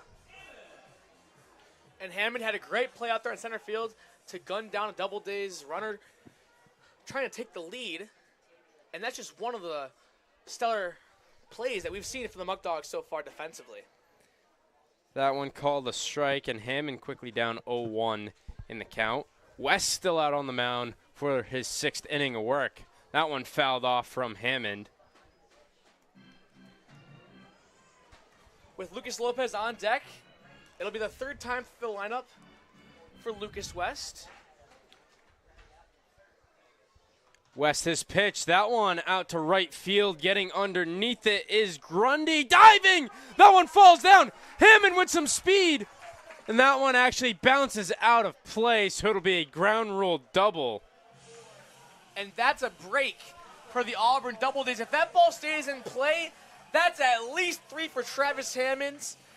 And if that ball got a kick off the wall like we saw earlier, it might have been inside the Parker for Hammond. He has excellent speed, the fastest on the Muckdogs by far. And with Lucas Lopez now coming to the batter's box, it's the 3rd time around. And you know what they say for the pitchers? It's the hardest, the 3rd time around. Lucas West, so far, 78 pitches through 5 innings. 1 earned run, 5 strikeouts, and 2 walks. West getting ready to go to work against the left-handed hitting Lopez. That one outside for a ball. 2 battles so far in the day from Lucas Lopez and Lucas West. Lopez won the first one with a triple. West won the second one with a ground out. That one fouled off. So no outs. Hammond in scoring position over there at second base. Sun's starting to set. The lights are on here at Dwyer Stadium, and this is when the stars come out. 1 ball, 1 strike. West looking back over at Hammond. Getting ready to go to work. That pitch, that one going out to right center, but in the shift is Soto Diaz, who dives for it. Hammond tags, goes over to third. So now 90 feet away with Jake Butler coming up to the plate. Yeah, great play out there in center field from Soto Diaz, making a diving catch out there in right center. And they're going to appeal Travis Hammond to see if he left early at second base. He did not. So Hammond in there safely at third base, but Soto Diaz with a diving catch out there in right center. But either way, Hammond still tags up and advances 90 feet, like you said. This game flying by so far. And a reason to this right now is the defensive output, as there goes Hammond to the plate, and the Muckdogs take the lead off the bunt single. And we talked about Hammond's speed earlier in the inning. Skip Martinez elects for Jake Butler to do a suicide squeeze. Lucas West elects to go home to try to tag Hammond, but Hammond just too fast. No play at the plate, and it'll be Hammond to score and take the lead for the Muckdogs. And Jake Butler at first base with only 1 out here in the bottom of the 6th inning.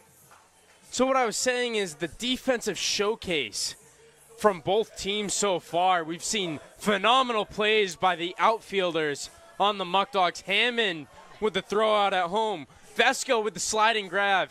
James Mason with the diving grab. Soto Diaz out there in right center making another diving grab. Ryan Grundy going back making an over-the-shoulder grab. That one, the first strike in there for Cooper Romick. But it's just been phenomenal defensive play across the board for both teams, which is keeping it a 1-run lead for the Muckdogs as they just took that lead right there. Yeah, you got to think that if it wasn't for those defensive plays, we could be seeing a lot more scoring in this game. So now with Butler leading off of first, West going back to work against Romick with the 1-1. He goes for a pickoff attempt on Butler, but in there safely. There is movement in the Doubledays bullpen as West now throwing his 85th pitch of the outing. There goes Butler going to second. The throw from the catcher, and he beats it. Groves beats Butler to second base. What a great throw by Groves. Gunned down Butler, trying to advance 90 feet. And that gamble did not pay off for the Muckdogs. But Butler, still an RBI in this at-bat. Big swing there from Romick. did not mean to clear the count on the live stream. Now 2 outs. Romick up at the plate trying to start a 2-out rally. James Bolton on deck. Romick 1 for 1 on the day.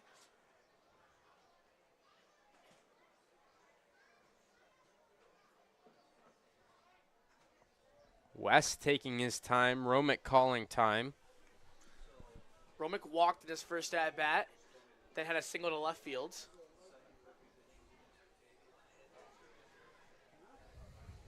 West his next pitch. That one outside to Romick. Now full count.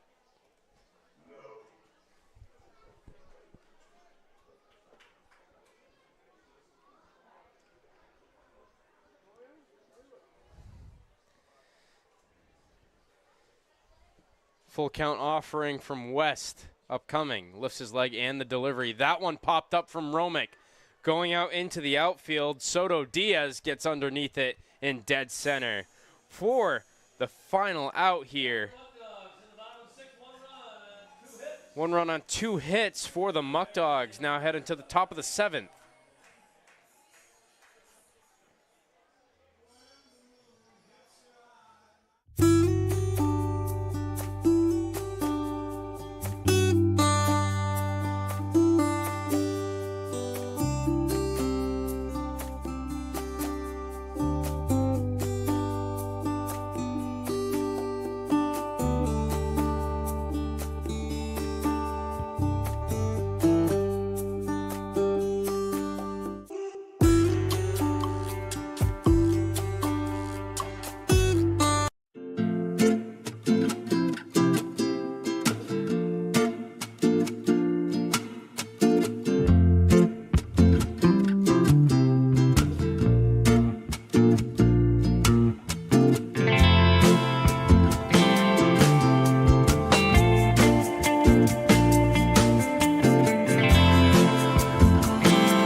It'll be once again Gavin Chandler on the mound for the Muckdogs. This is now his longest outing of the season. He's off to a hot start. 6 strikeouts and 1 earned run through the first 6 innings. Sitting at now 79 pitches. That one grounded up the middle. Cut off by Gonzalez. Picked up. Thrown over and he gets the out at first base. What a play by Gonzalez, sliding. Gets into his backhand and delivers a strike to Dutra to retire. The Doubledays hitter. And you got to think that's a play that Gonzalez needed to see, not only for Skip, the manager for the Muckdogs, but for himself out there. He's been struggling a little bit in the outfield, but not today so far. What a play by Gonzalez at second base. Quick out, and Chandler just has to tip his hat to his defense this afternoon. He's getting it done on the mound, and his defense getting it done behind him as that one lined out to Vesco out in right field. 2 quick outs on 2 pitches. And that's exactly what Gavin Chandler wanted. He wants to go in this game. He wants to stay in this game. Some movement in the bullpen. Skip electing to keep Chandler out there, and he's ready to reel and deal right now. 2 pitches, 2 outs for the Muckdogs. That's Nate Ruth warming up. That one inside for a ball. And that brings up Zach Bale, who's 1 for 1 on the day with the single. That one high again for the second ball. Chandler going back to work the 2-0. That one outside. 3 straight balls from Chandler. Zach Bale, the Florida native. Next one down the middle.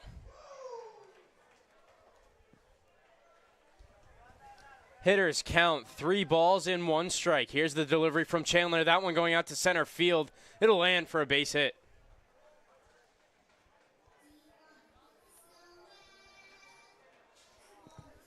That's just a great at-bat by Zach Bale. Getting ahead in the count, 3-0. Looks at strike one and just makes decent contact back up the middle for a single. Coach Martinez going out to have a word with Chandler. He makes a motion to the bullpen after that single, and that'll be it for Chandler on the day.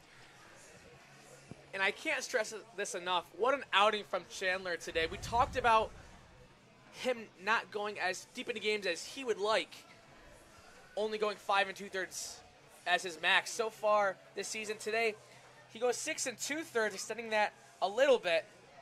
And his final stat line, he's going to be pretty happy with. Of course, he doesn't want to be taken out of the game right now, but this Muckdogs crowd giving him an ovation for his outing today. So it'll be Isidro Jimenez coming into the game. In a third of an inning pitch this year, he allowed 2 hits. His ERA is a little skewed just because of that, with his ERA being 1.08 on the season. He's allowing opponents to hit .667 on him with a 6 whip on the season. But excuse me, it's actually Abdiel Ventura out on the mound. Thought it was Jimenez. But Ventura changing things up. He's pitched 3 1/3. He has a 1-0 record on the year. He has not allowed a hit so far. He's had 8 walks and 3 strikeouts. Ventura having a little bit of trouble so far this summer trying to find his command of his fastball, losing control a little bit, but Ventura has all the right stuff to be an absolute weapon for this Muckdogs bullpen this season. He's got a great fastball and a great slider. Loses control a little bit here and there, hoping to change that today. So I was speaking to Ventura prior to the game, and we were just talking about his stats a little bit. He's allowed 0 hits this year, and he said that his goal is just to cut down on the walks. As I mentioned earlier, 8 walks on the season for Ventura, and he said in order to just cut down on the walks, he just needs to refocus. Gets into his own head a little bit. If he just refocuses on the next pitch and instead of worrying about the bigger picture, if you will, that's what he said is his key to throwing more strikes and producing a more efficient outing. And I've seen his bullpen sessions the last few days.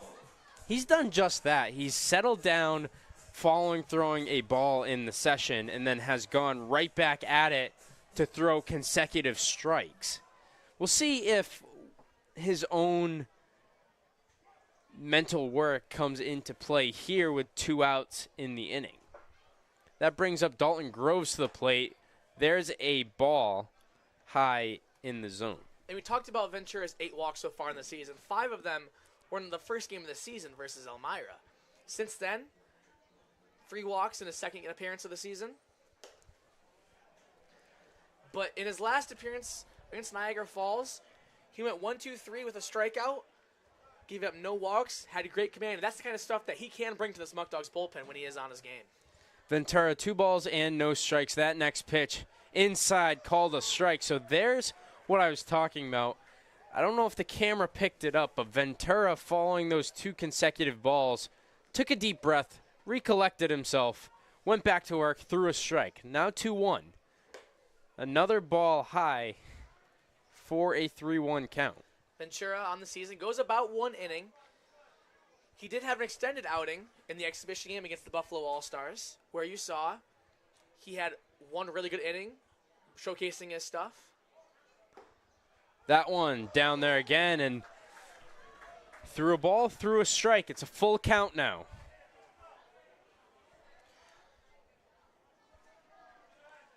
In that extended outing against the Buffalo All-Stars, he had 1 really good inning, went 1-2-3 in the next inning. He struggled a little bit. There goes the runner. That one bounces away from Romick for ball 4.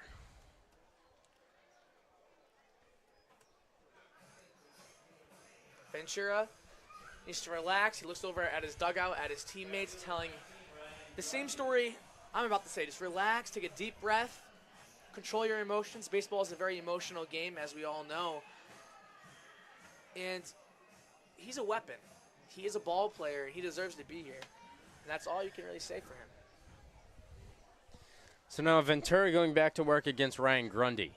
Lifts his leg and that pitch. That one a little outside, barely missing the zone. So Romick will go have a word with him. And that's great leadership from Romick there. Going to go talk to his pitcher. Trying to get on the same page, calm him down a little bit. Trying to work out of this jam.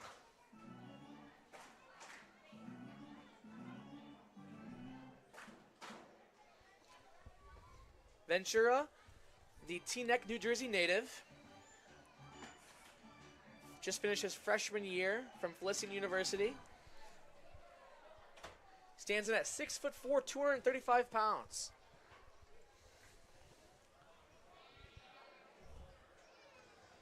One ball and no strikes. Now 2 outs in the inning with 2 runners on. Ventura looking to just shut the door here in the top of the 7th. Looking back at second, and now the delivery to the plate. That one low to Grundy. Just trying to work that fastball, show command a little bit. His fastball, his two-seam fastball moves a lot. Just trying to get that under control here. 2-0 upcoming. Ventura inside this time. 3 balls and no strikes for Ventura.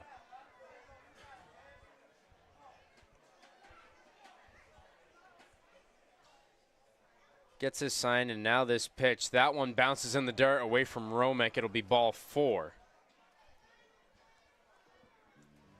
Just overthrowing that fastball a little bit as he spikes out into the dirt. That'll bring up Soto Diaz with the bases loaded. Ventura just needs 1 out.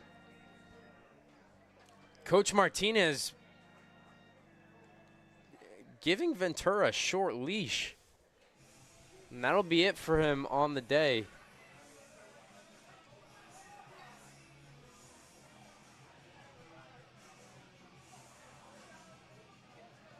This is Nate Ruth coming into the game for Batavia. So that's the day for Ventura.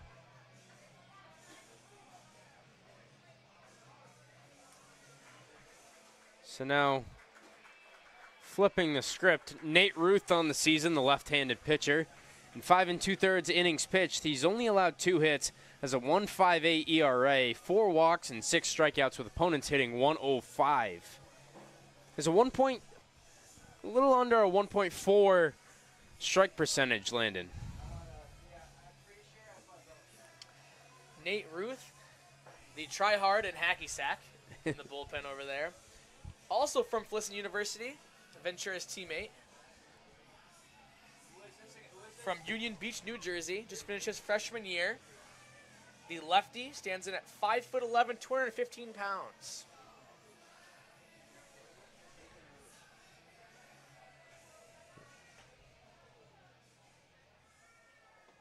And for the Doubledays, it is Soto Diaz who will be stepping in the batter's box. So far, just his 4th game of the season, but he's 5 for 10. Off to a hot start this summer for Auburn.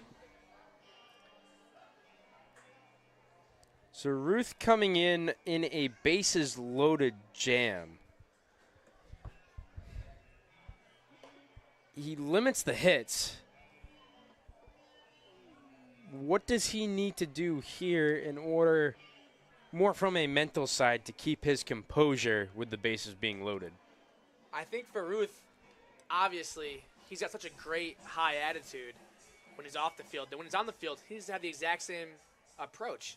Don't let things get to his head here.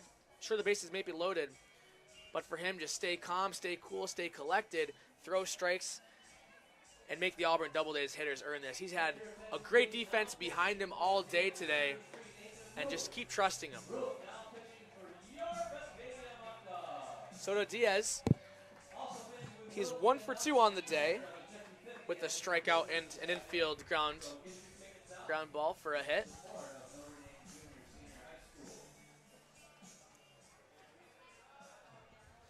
So that brings up Soto Diaz to the plate with the bases loaded and 2 down.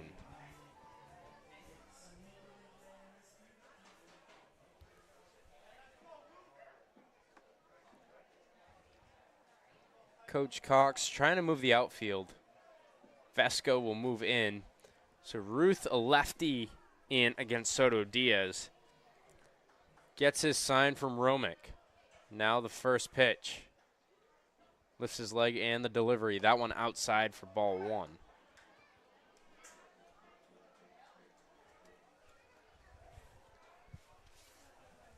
One ball and no strikes. Ruth going back to work. The 1-0 pitch. That one down the middle for the first strike. And even though Soto Diaz is a right-handed batter, normally you see the center fielder play on the left side of second base when you're looking at the field like you guys are now today. Khalid Cox having him play on the right side. Next pitch from Ruth. That one low for ball 2. So the runner on third is responsible for Chandler, and second and first is Ventura. 2-1. That one in there for a strike. And now Ruth just one more. Cooper Romick helping out Nate Ruth behind the dish there with a great job of framing that fastball.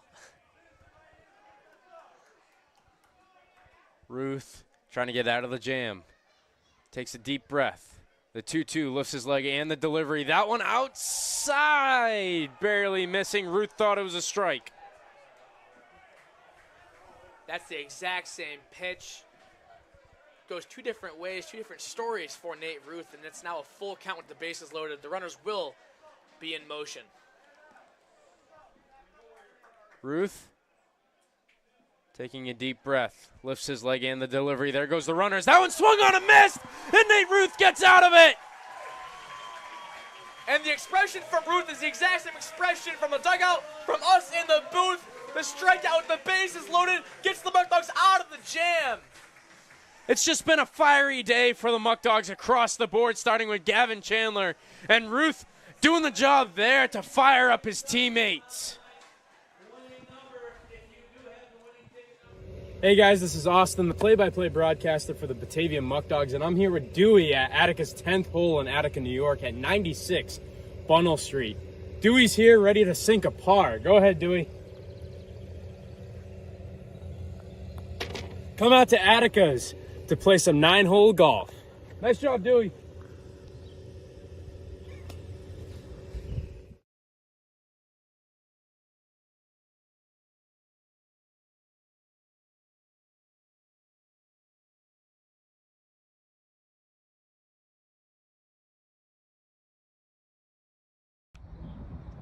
All right, so the green looking about 300 yards straight out, maybe a little bit dog leg right. We'll see what we got here with this draw here. Hopefully I don't slice this one. No golfing at Dwyer. So where should we golf at? What do you mean? Attica's 10th hole in Attica, New York. 95 Bunnell Street. All right, We should we'll go take your there. word for it. We should go there. We'll take your word for it.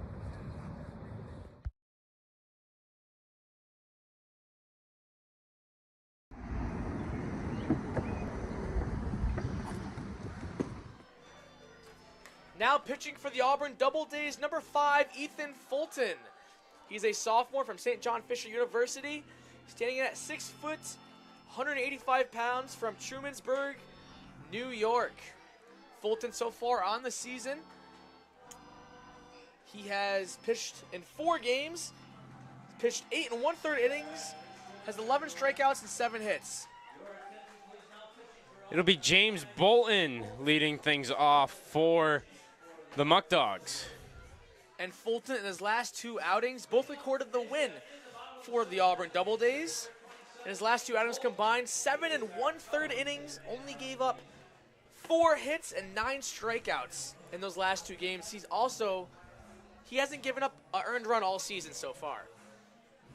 The Muckdogs hoping to add some insurance runs here in the bottom of the 7th inning. It's a 2-1 game. We're set up for an exciting finish here at Dwyer Stadium. Fulton getting ready to go to work. That one inside to Bolton. The 1-0 pitch. That one grounded by Bolton. Going over, picked up by Sullivan, thrown across the diamond for the out.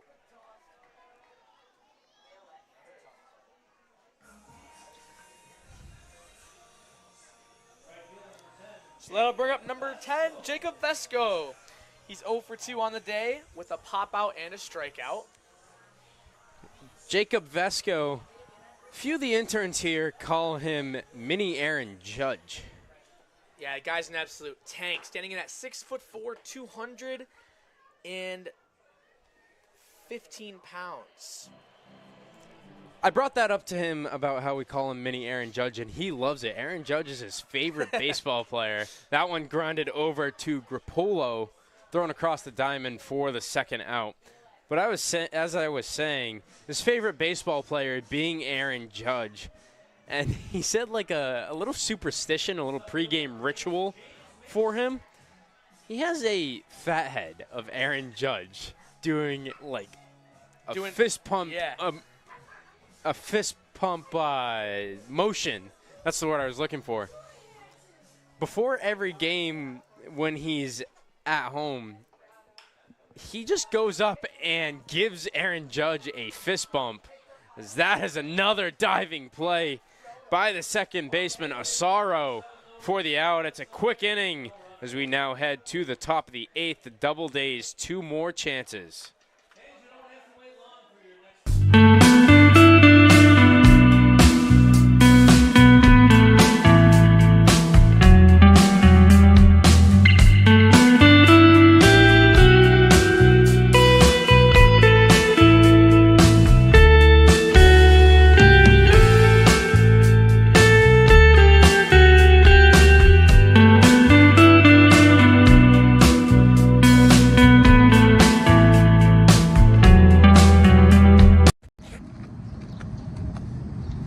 What do we got here today? What do you guys got? How can I help you?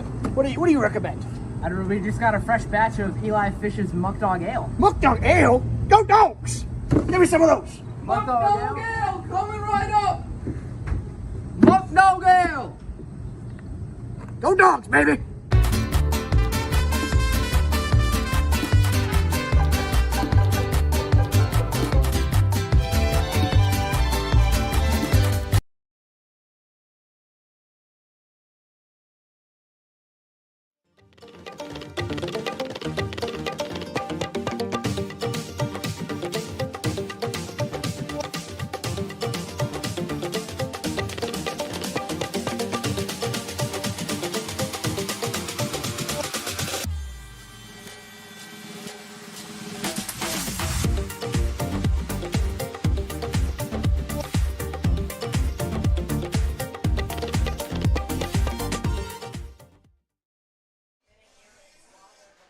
Pinch hitting for the Auburn Doubledays, number 3, Trevor Murray.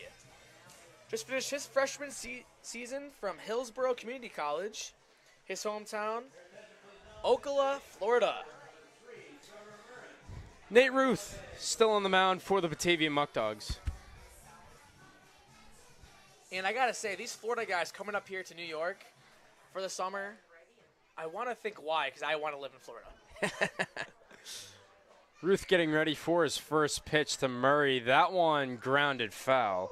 Like, I want to ask Benedict, who's from Florida, how he loves it up here. And he spent most of his life up here in New York City, as he mentions. But, he gets a little glimpse of Florida, goes to college in Florida, and then spends his summer in New York. Ruth getting ready for the 0-1. Here's the delivery. That one outside for a ball. Now 1 ball and 1 strike.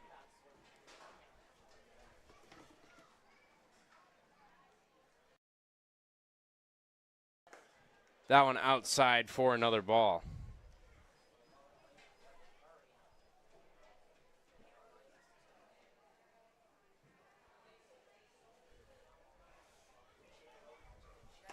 That one outside again. Finding the outside part of the plate for the strike, and now 2 balls and 2 strikes.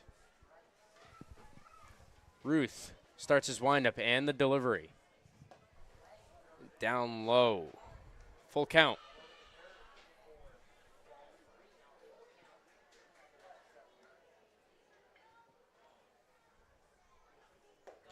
That one barely missing. And he walks him. Ruth not happy with that call from the umpire, but it'll be a leadoff walk for the Auburn Doubledays. And that brings up Gavin Grapuso, the leadoff man, who's 1 for 3 on the day.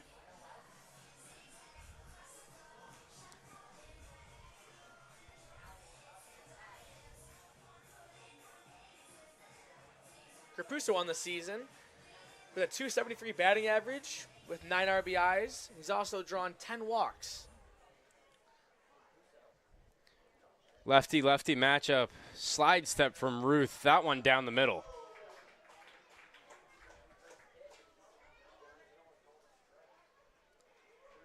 Some more movement in the Muckdog bullpen.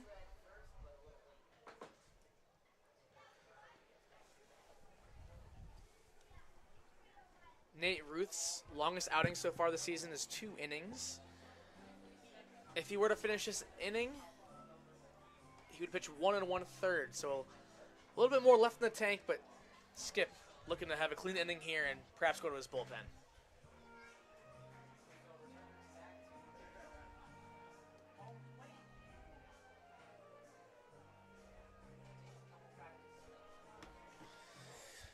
Going back to work. Jake Butler now on the infield grass, perhaps playing bunt defense. Quick pickoff attempt over there at first. Ruth looking over at Murray. Takes a deep breath, slide step. There he goes, hit and run into effect. There goes Murray to third. He's in there, Butler throws it across. They're throwing the ball around now as a run will score. Murray scores, and now we're tied.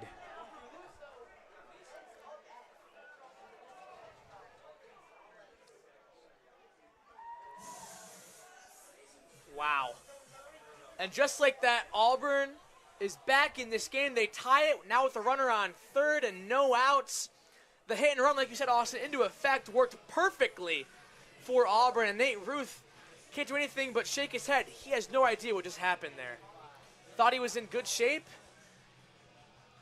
Gives up just an infield single, or it could have been even a double play ball, but Lucas Lopez going to cover the bag as the runner was in motion.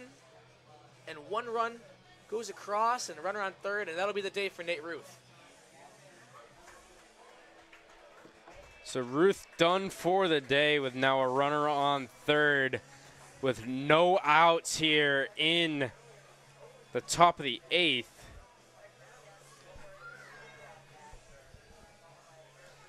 So that's a new pitcher, as Landon mentioned, for the Muckdogs. It's Reed Markham out there on the mound for Batavia.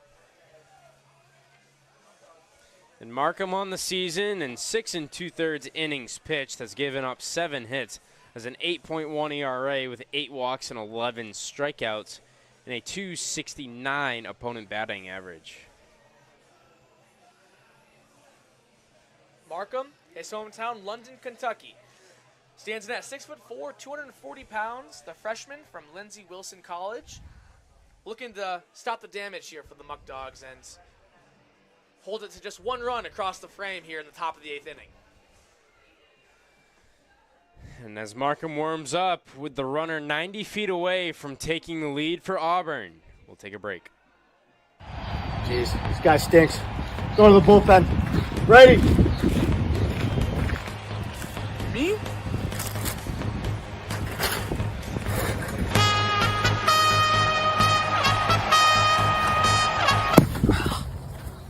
Ow. Thanks to these Muckdogs jerseys, which you can buy now, I'm still fresh and still clean.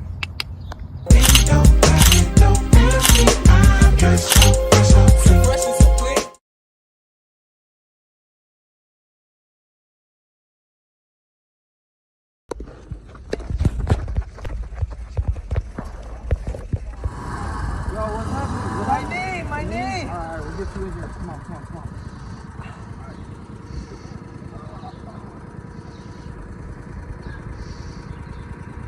Alright, we're gonna get some profile speed checked out, alright? Okay. Alright. You good? Yep. Alright, let's go.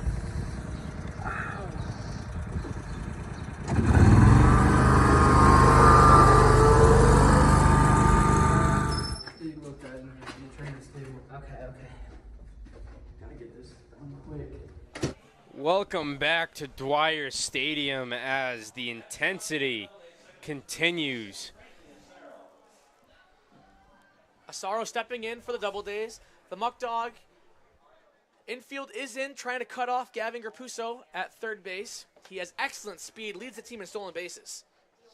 First pitch, that one a ball high from Markham.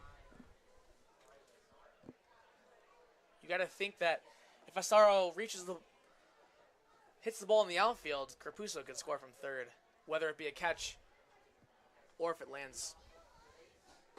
That one swung on and missed for the first strike.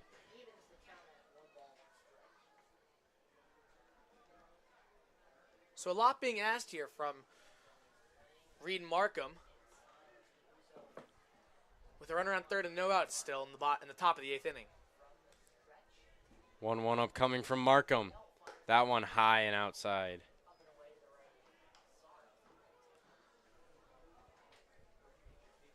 Asaro still has no hits on the year for the Doubledays, and what a big first hit of the season it would be.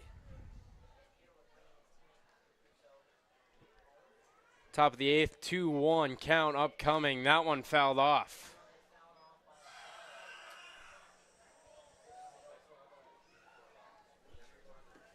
Markham tasked with the hard job of getting 3 straight outs with a runner 90 feet away. Infield is in, and they will remain in for the next batter. That one high towards the head of Asaro. Now a full count.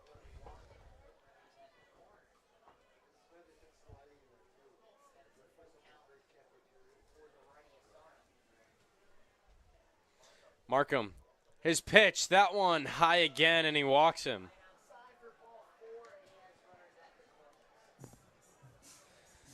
So now with runners at the corners, Trey Bacon is warming up for Batavia. That brings up Espinal to the dish.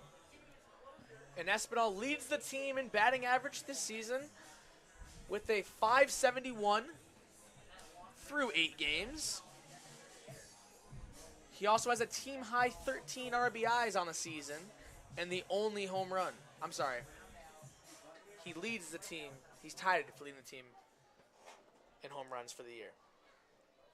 Markham looking over at first base. First pitch upcoming to Espinal, lifts his leg and the delivery. That one down the middle.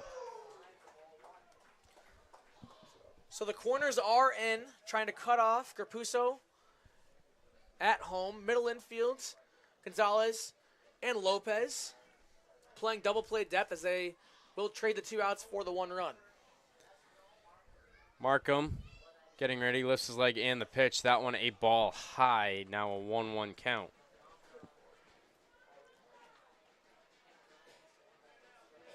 Asaro at first base has not attempted a stolen base on the season. Markham gets his pitch, getting ready for the next one. There goes the runner. That one grounded up the middle, stopped by Gonzalez. He throws it over to first. He gets 1 out, but the run will score for Auburn. And with Asaro in motion, there was no play at second base for Gonzalez. He'll field the ball cleanly and throw it over to Dutra for the first out of the inning. Grapuso does go across the score and take the lead for the Doubledays. And Asaro now stands at second base. James Sill coming up.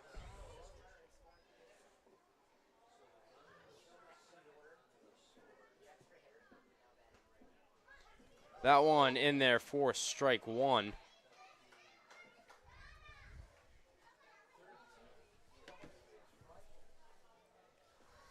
Oh, 1 for Markham. Looks back over at second. Next one, breaking ball too far inside for the first ball. And we saw James Sill kind of be their closer for the Auburn Doubledays. He pitched in the first time these two teams played. It'll be interesting to see if he does step on the mound here as the Auburn now has the lead. 1-1 pitch from Markham. That one swung on and missed. James Sill, 1 for 3 on the day, started his night off with a double. Since then, a strikeout and a ground out.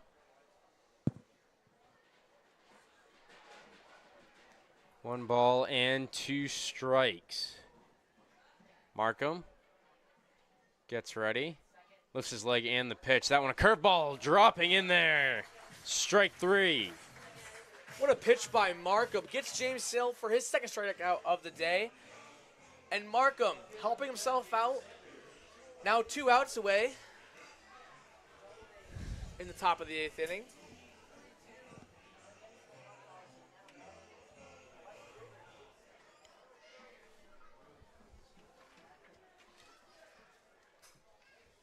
Here we go, the pitch. That one in there for strike 1. Gabe Sanders now up for the Doubledays. He's 1 for 3 on the day. Looking to put one in play and add some more insurance runs for this Doubledays offense. 0-1, Markham's pitch. That one grounded foul. That one tiptoeing down the line.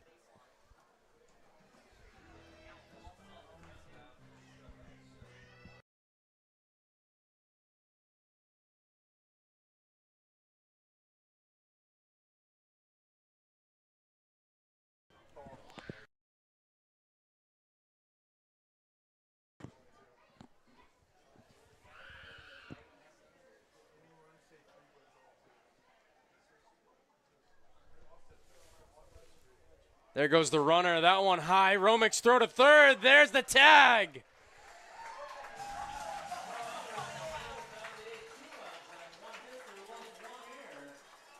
So the Muckdogs now head into the bottom half of the inning.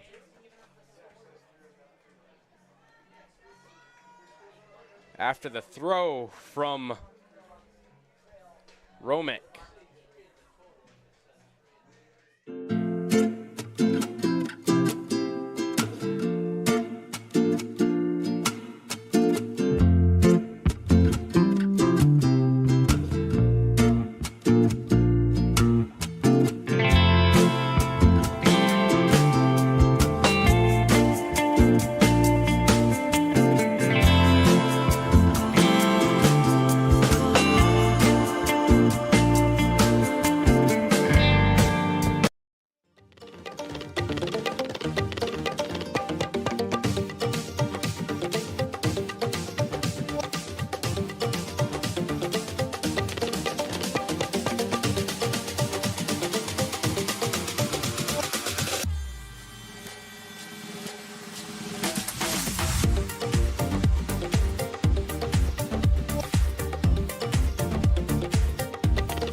What do we got here today? What do you guys got? How can I help you?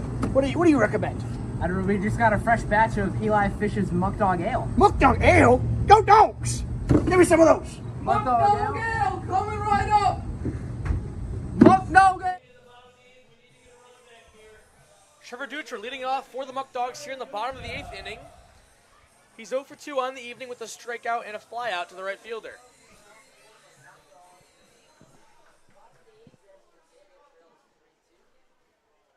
That one outside for a ball.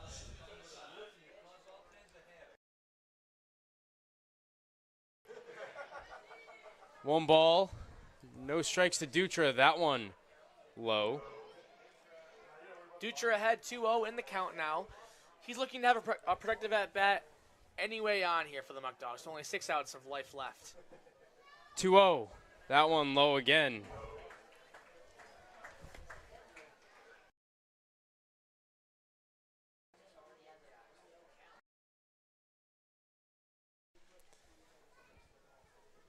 The 3-0 pitch. Dutra walks.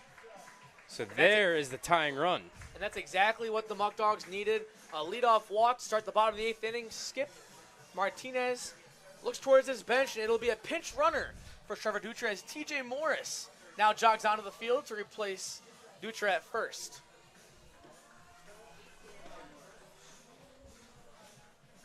Morris has excellent speed. He's 4 for 4 on stolen bag attempts so far this summer. He represents the tying run here in the bottom of the 8th inning.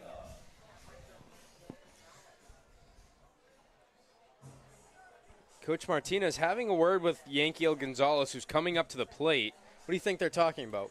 Personally, Yankiel Gonzalez, I feel, he could be saying two things right now. The first thing he could be saying is, Yankee, don't do too much right here. Put the ball in play. Make them make a play in the outfield. And the second thing I think he is saying, lay down the best bunt of your life, Yankee. A bunt could move Morris in a scoring position for the Muckdogs. First pitch, that one high. You know, I am Tony Romo today, I will say. Yankee shows bunt, pulls it back. Last second, it'll be a ball. He's now ahead 1-0 in the count.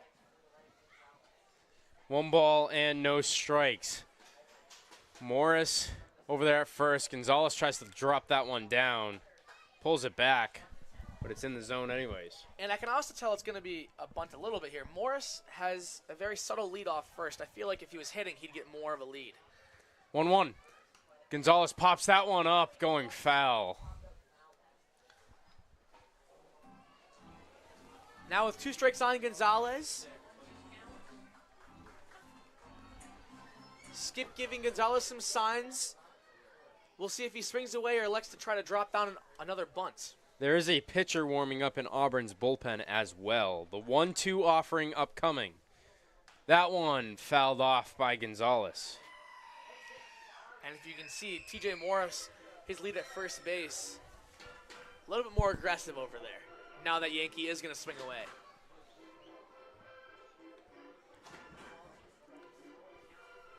Can't quite see the number past the netting over there in the right field bullpen. And I'd love to see the Muckdogs make Groves do something behind the plate. Send Morris in motion, make Groves make a play. Next pitch, that one low. Gonzalez did not go. Gonzalez thought about going, held up. Now evens the count at 2 balls and 2 strikes. Gonzalez, he hits it all over the field. All his pieces of contact this year has gone towards the outfield. So he has power from the plate. 2-2 upcoming. That one bounces away, and there goes Morris going over to second base. Groves, no throw. And just like that, Morris advances into scoring position. Gonzalez does not have to drop a bunt. Morris moves into second base on the wild pitch. And this has been a very productive at-bat from Gonzalez. As we saw his first 2 at-bats, 2 pitches, 2 swings, 2 balls in play. Now facing a full count here from Fulton. Tying runner 180 feet away. Gonzalez swings and misses. And that is the first out of the inning. Bringing up Anthony Greco. Greco on the evening, 0 for 2. But as we've said all night, he has the power to make something happen for Batavia here in the bottom of the 8th. These two teams, in their 2 meetings this year, they battle back and forth.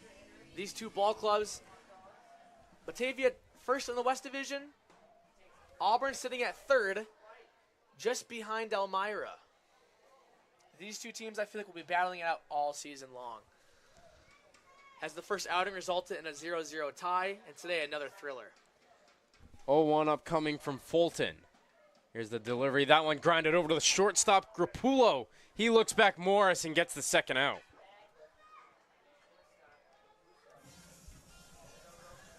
So Travis Hammond coming up.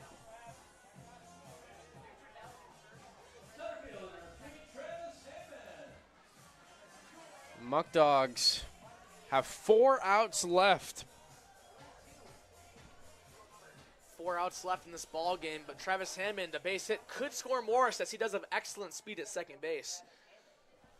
Hammond 1 for 2 on the evening with a ground out and a double. That pitch down the middle on Hammond. Hammond had that ball that sliced just fair down the right field line. It bounced into the Auburn Doubledays bullpen. Next pitch, similar spot, similar result. 0-2 on Hammond. Hammond quickly down 0-2, looking to put one in play and make something happen for Batavia.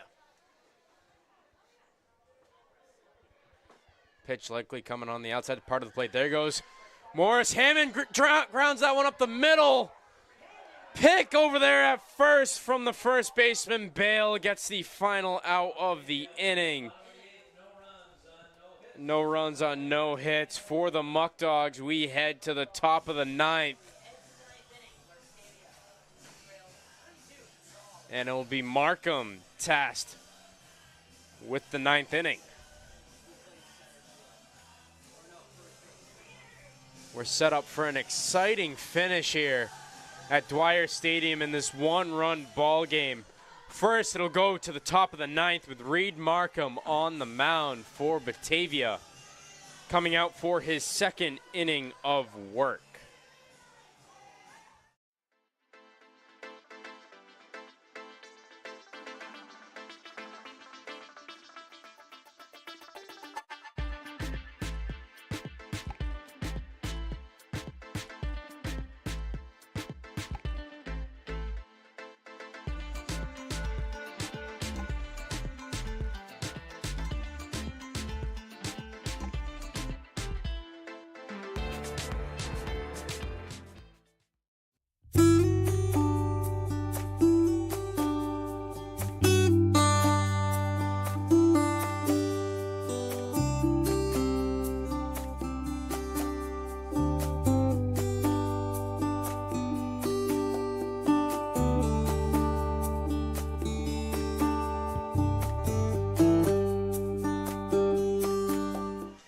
Here we are, the top of the ninth.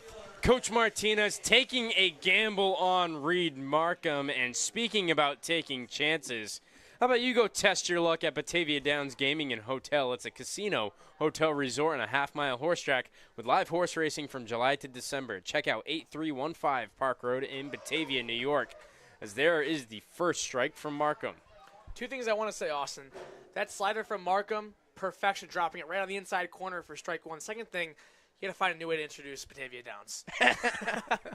The 0-1. That one swung on and missed again. You didn't like that one? Reed Markham, now up 0-2. 0-2 for Markham. Lifts his leg and the pitch. That one fouled off.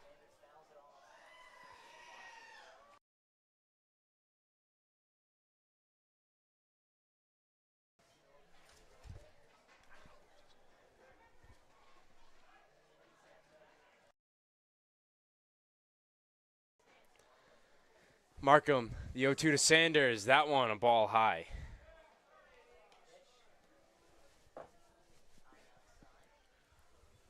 Markham now in his 21st pitch of his outing. Bacon still warming up in the Batavia bullpen. The 1-2 from Markham. Taking a long time here for this pitch to come in. And Sanders will call time. Markham in his 7th appearance on the season so far for the Muckdogs. That one fouled off again. With his 7th appearance, this has been the deepest he has gone into a game. His max has been 1 inning. He's at 1 inning right now. Markham starts it. The 1-2, ball high. Advancing to a 2-2 count in favor of both parties involved.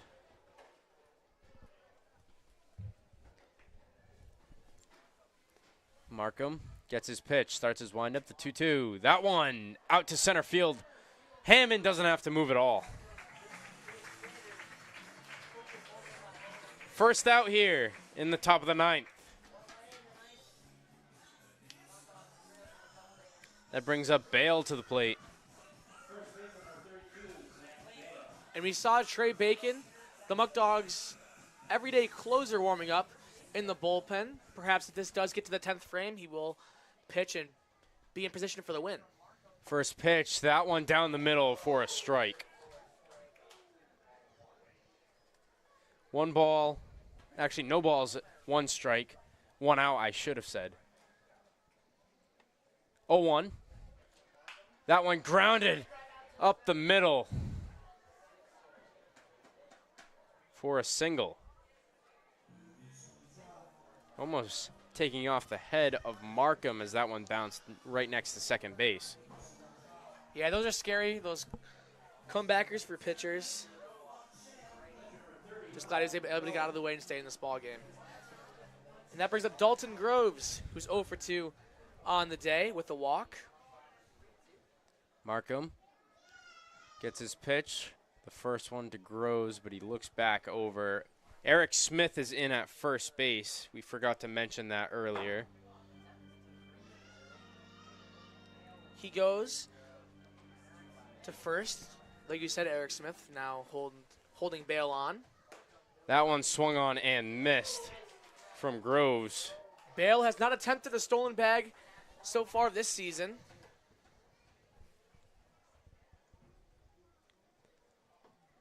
Markham looks over. Bale, a big lead. That one down the middle again, 0-2. Romick doing a great job behind the plate. Not only did a throw runner out tonight, he's also doing a great job of framing. Markham, the 0-2. Trying to find the top part of the strike zone. It barely misses.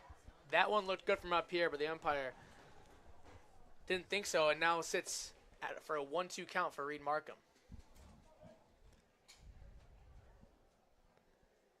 Next pitch. That one away. 2-2.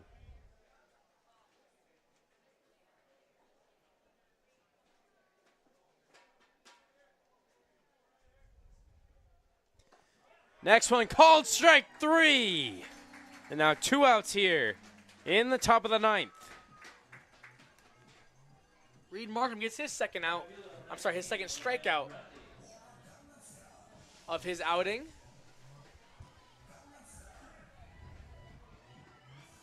Now ready to deal his 31st pitch of the day.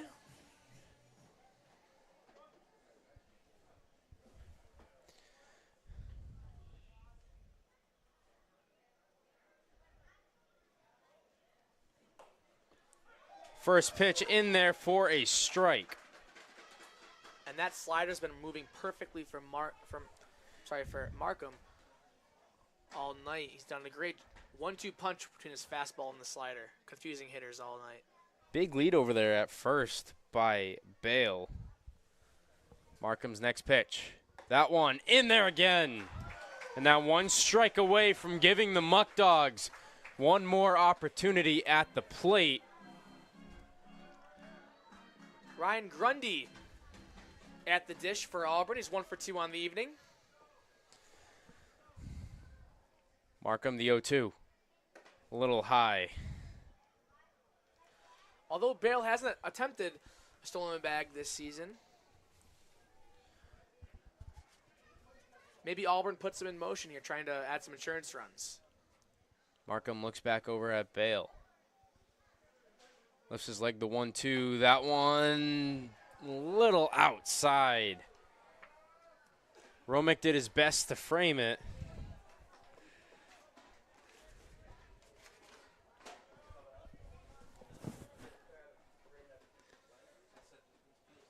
Two balls and 2 strikes. Next pitch, swung on and missed.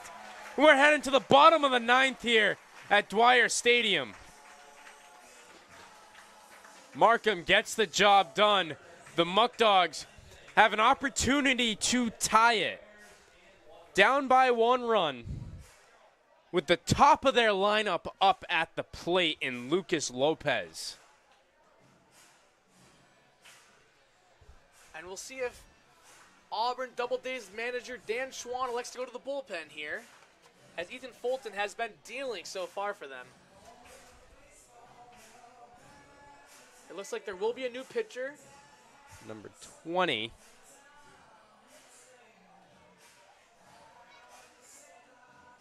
Number 20, Derek Bolander. He's normally a starter for them. And I got to say, this guy's stuff is nasty. He's a senior at Ohio Dominican University. Stands at 6'2", 165-pound righty. Bolander on the season, like we said, normally a starter for them. His shortest outing has been 4 innings. So far this season, he's 1-0 through 4 games. He's thrown 23 innings, has 32 strikeouts, and 10 walks. He sits in at a 2.73 ERA. So Bolander, normal starter for Auburn. He did pitch in their last outing. Their last game against Jamestown back on June 21st, but he's going to get the opportunity to close today. And like you said, Lucas Lopez in the top lineup up for this Batavia Muckdogs, but it'll be tough to get some offense going against Bolander here. Like I said, we're set up for an exciting finish. Now, these two teams last time they faced off went to extra innings. Don't know how the 9th is going to turn out here, but if extras is needed, the rules in extra innings for the PGCBL are a little different for the rest of baseball. What are they? So in the PGCBL, there's only 1 inning of extra innings, so they will only play a 10th frame. And there is a runner, the last out starts on second base. So to start the inning, there'll be 0 outs and a runner on second base if it were to go to that 10th frame. But to get there, the Batavia Muckdogs have to score at least 1 run. Lucas Lopez hoping to get on base for that. Lucas Lopez starting things off. Lopez 1 for 3 on the evening. Had the leadoff triple to start the game. So far has had a ground out and a fly out to center. And they're actually leaving a wide open alley in right center. First pitch from Bolander is high and outside for a ball. Just before that pitch was dealt from Bolander, Soto Diaz sprinting over to the left side of second base. And like you said, there's a big gap out there in right center. 1-0. Fouled down the left field line.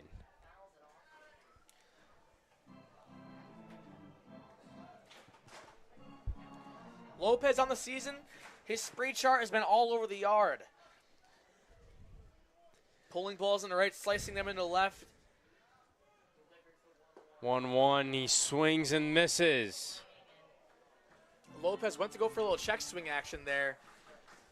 Unable to hold, and he now faces a 1-2 count. Lopez on the season, a .351 batting average and 10 walks. 1-2 from Bolander. That one grounded over to the right side of the infield. Asaro picks it up for the first out.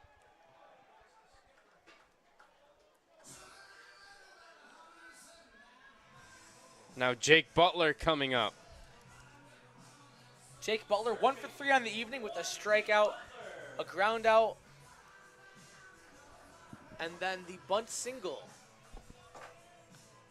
Still a wide open alley over there in right center. Jake Butler, once again, spraying, putting the ball all over the yard here in left field, center field, and right field, about equal everywhere.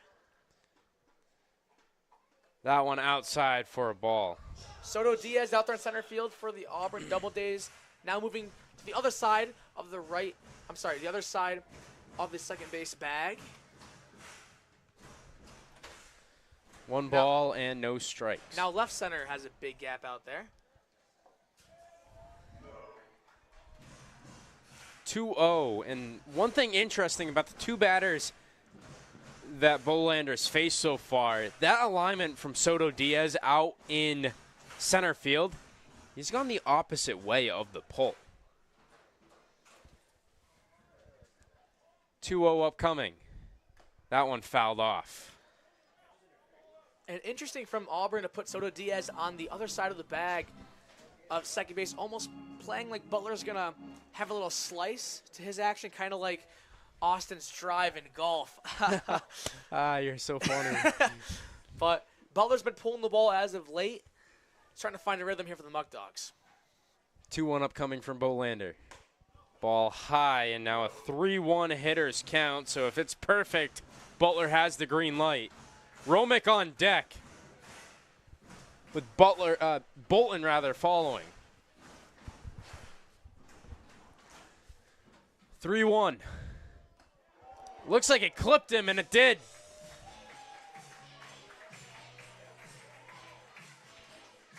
So Butler on base now with 1 out in the bottom of the 9th inning. Butler does have pretty good speed. He's 3 for 3 on the season with stolen bag attempts. And Skip Martinez is going to keep him out there at first base. And that brings up the Muckdogs captain and one of the best hitters in the lineup, Cooper Romick.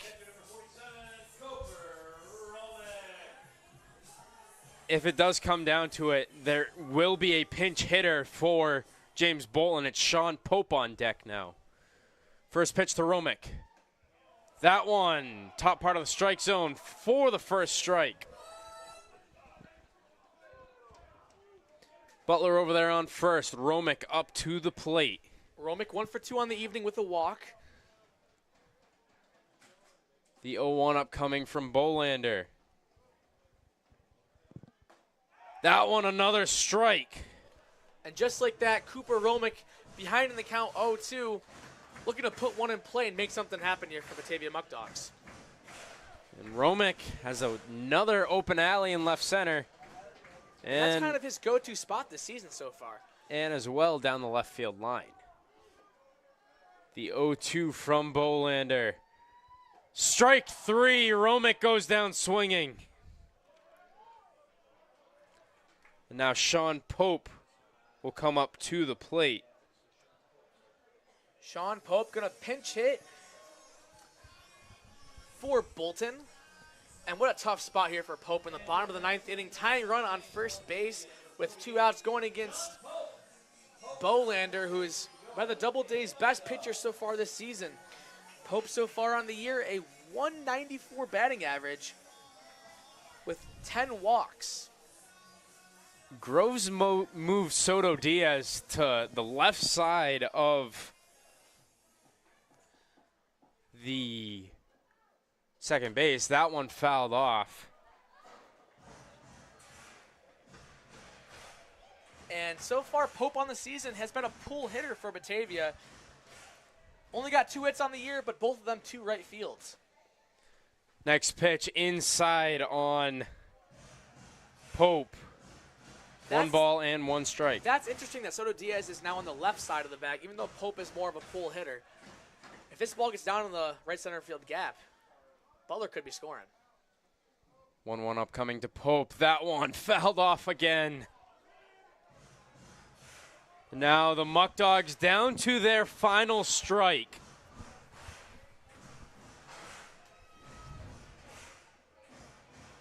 Bolander gets set. He gets the pitch. Going from the stretch. Lifts his leg. The pitch. Strike 3. Called strike 3, and the Auburn Doubledays will win the ball game.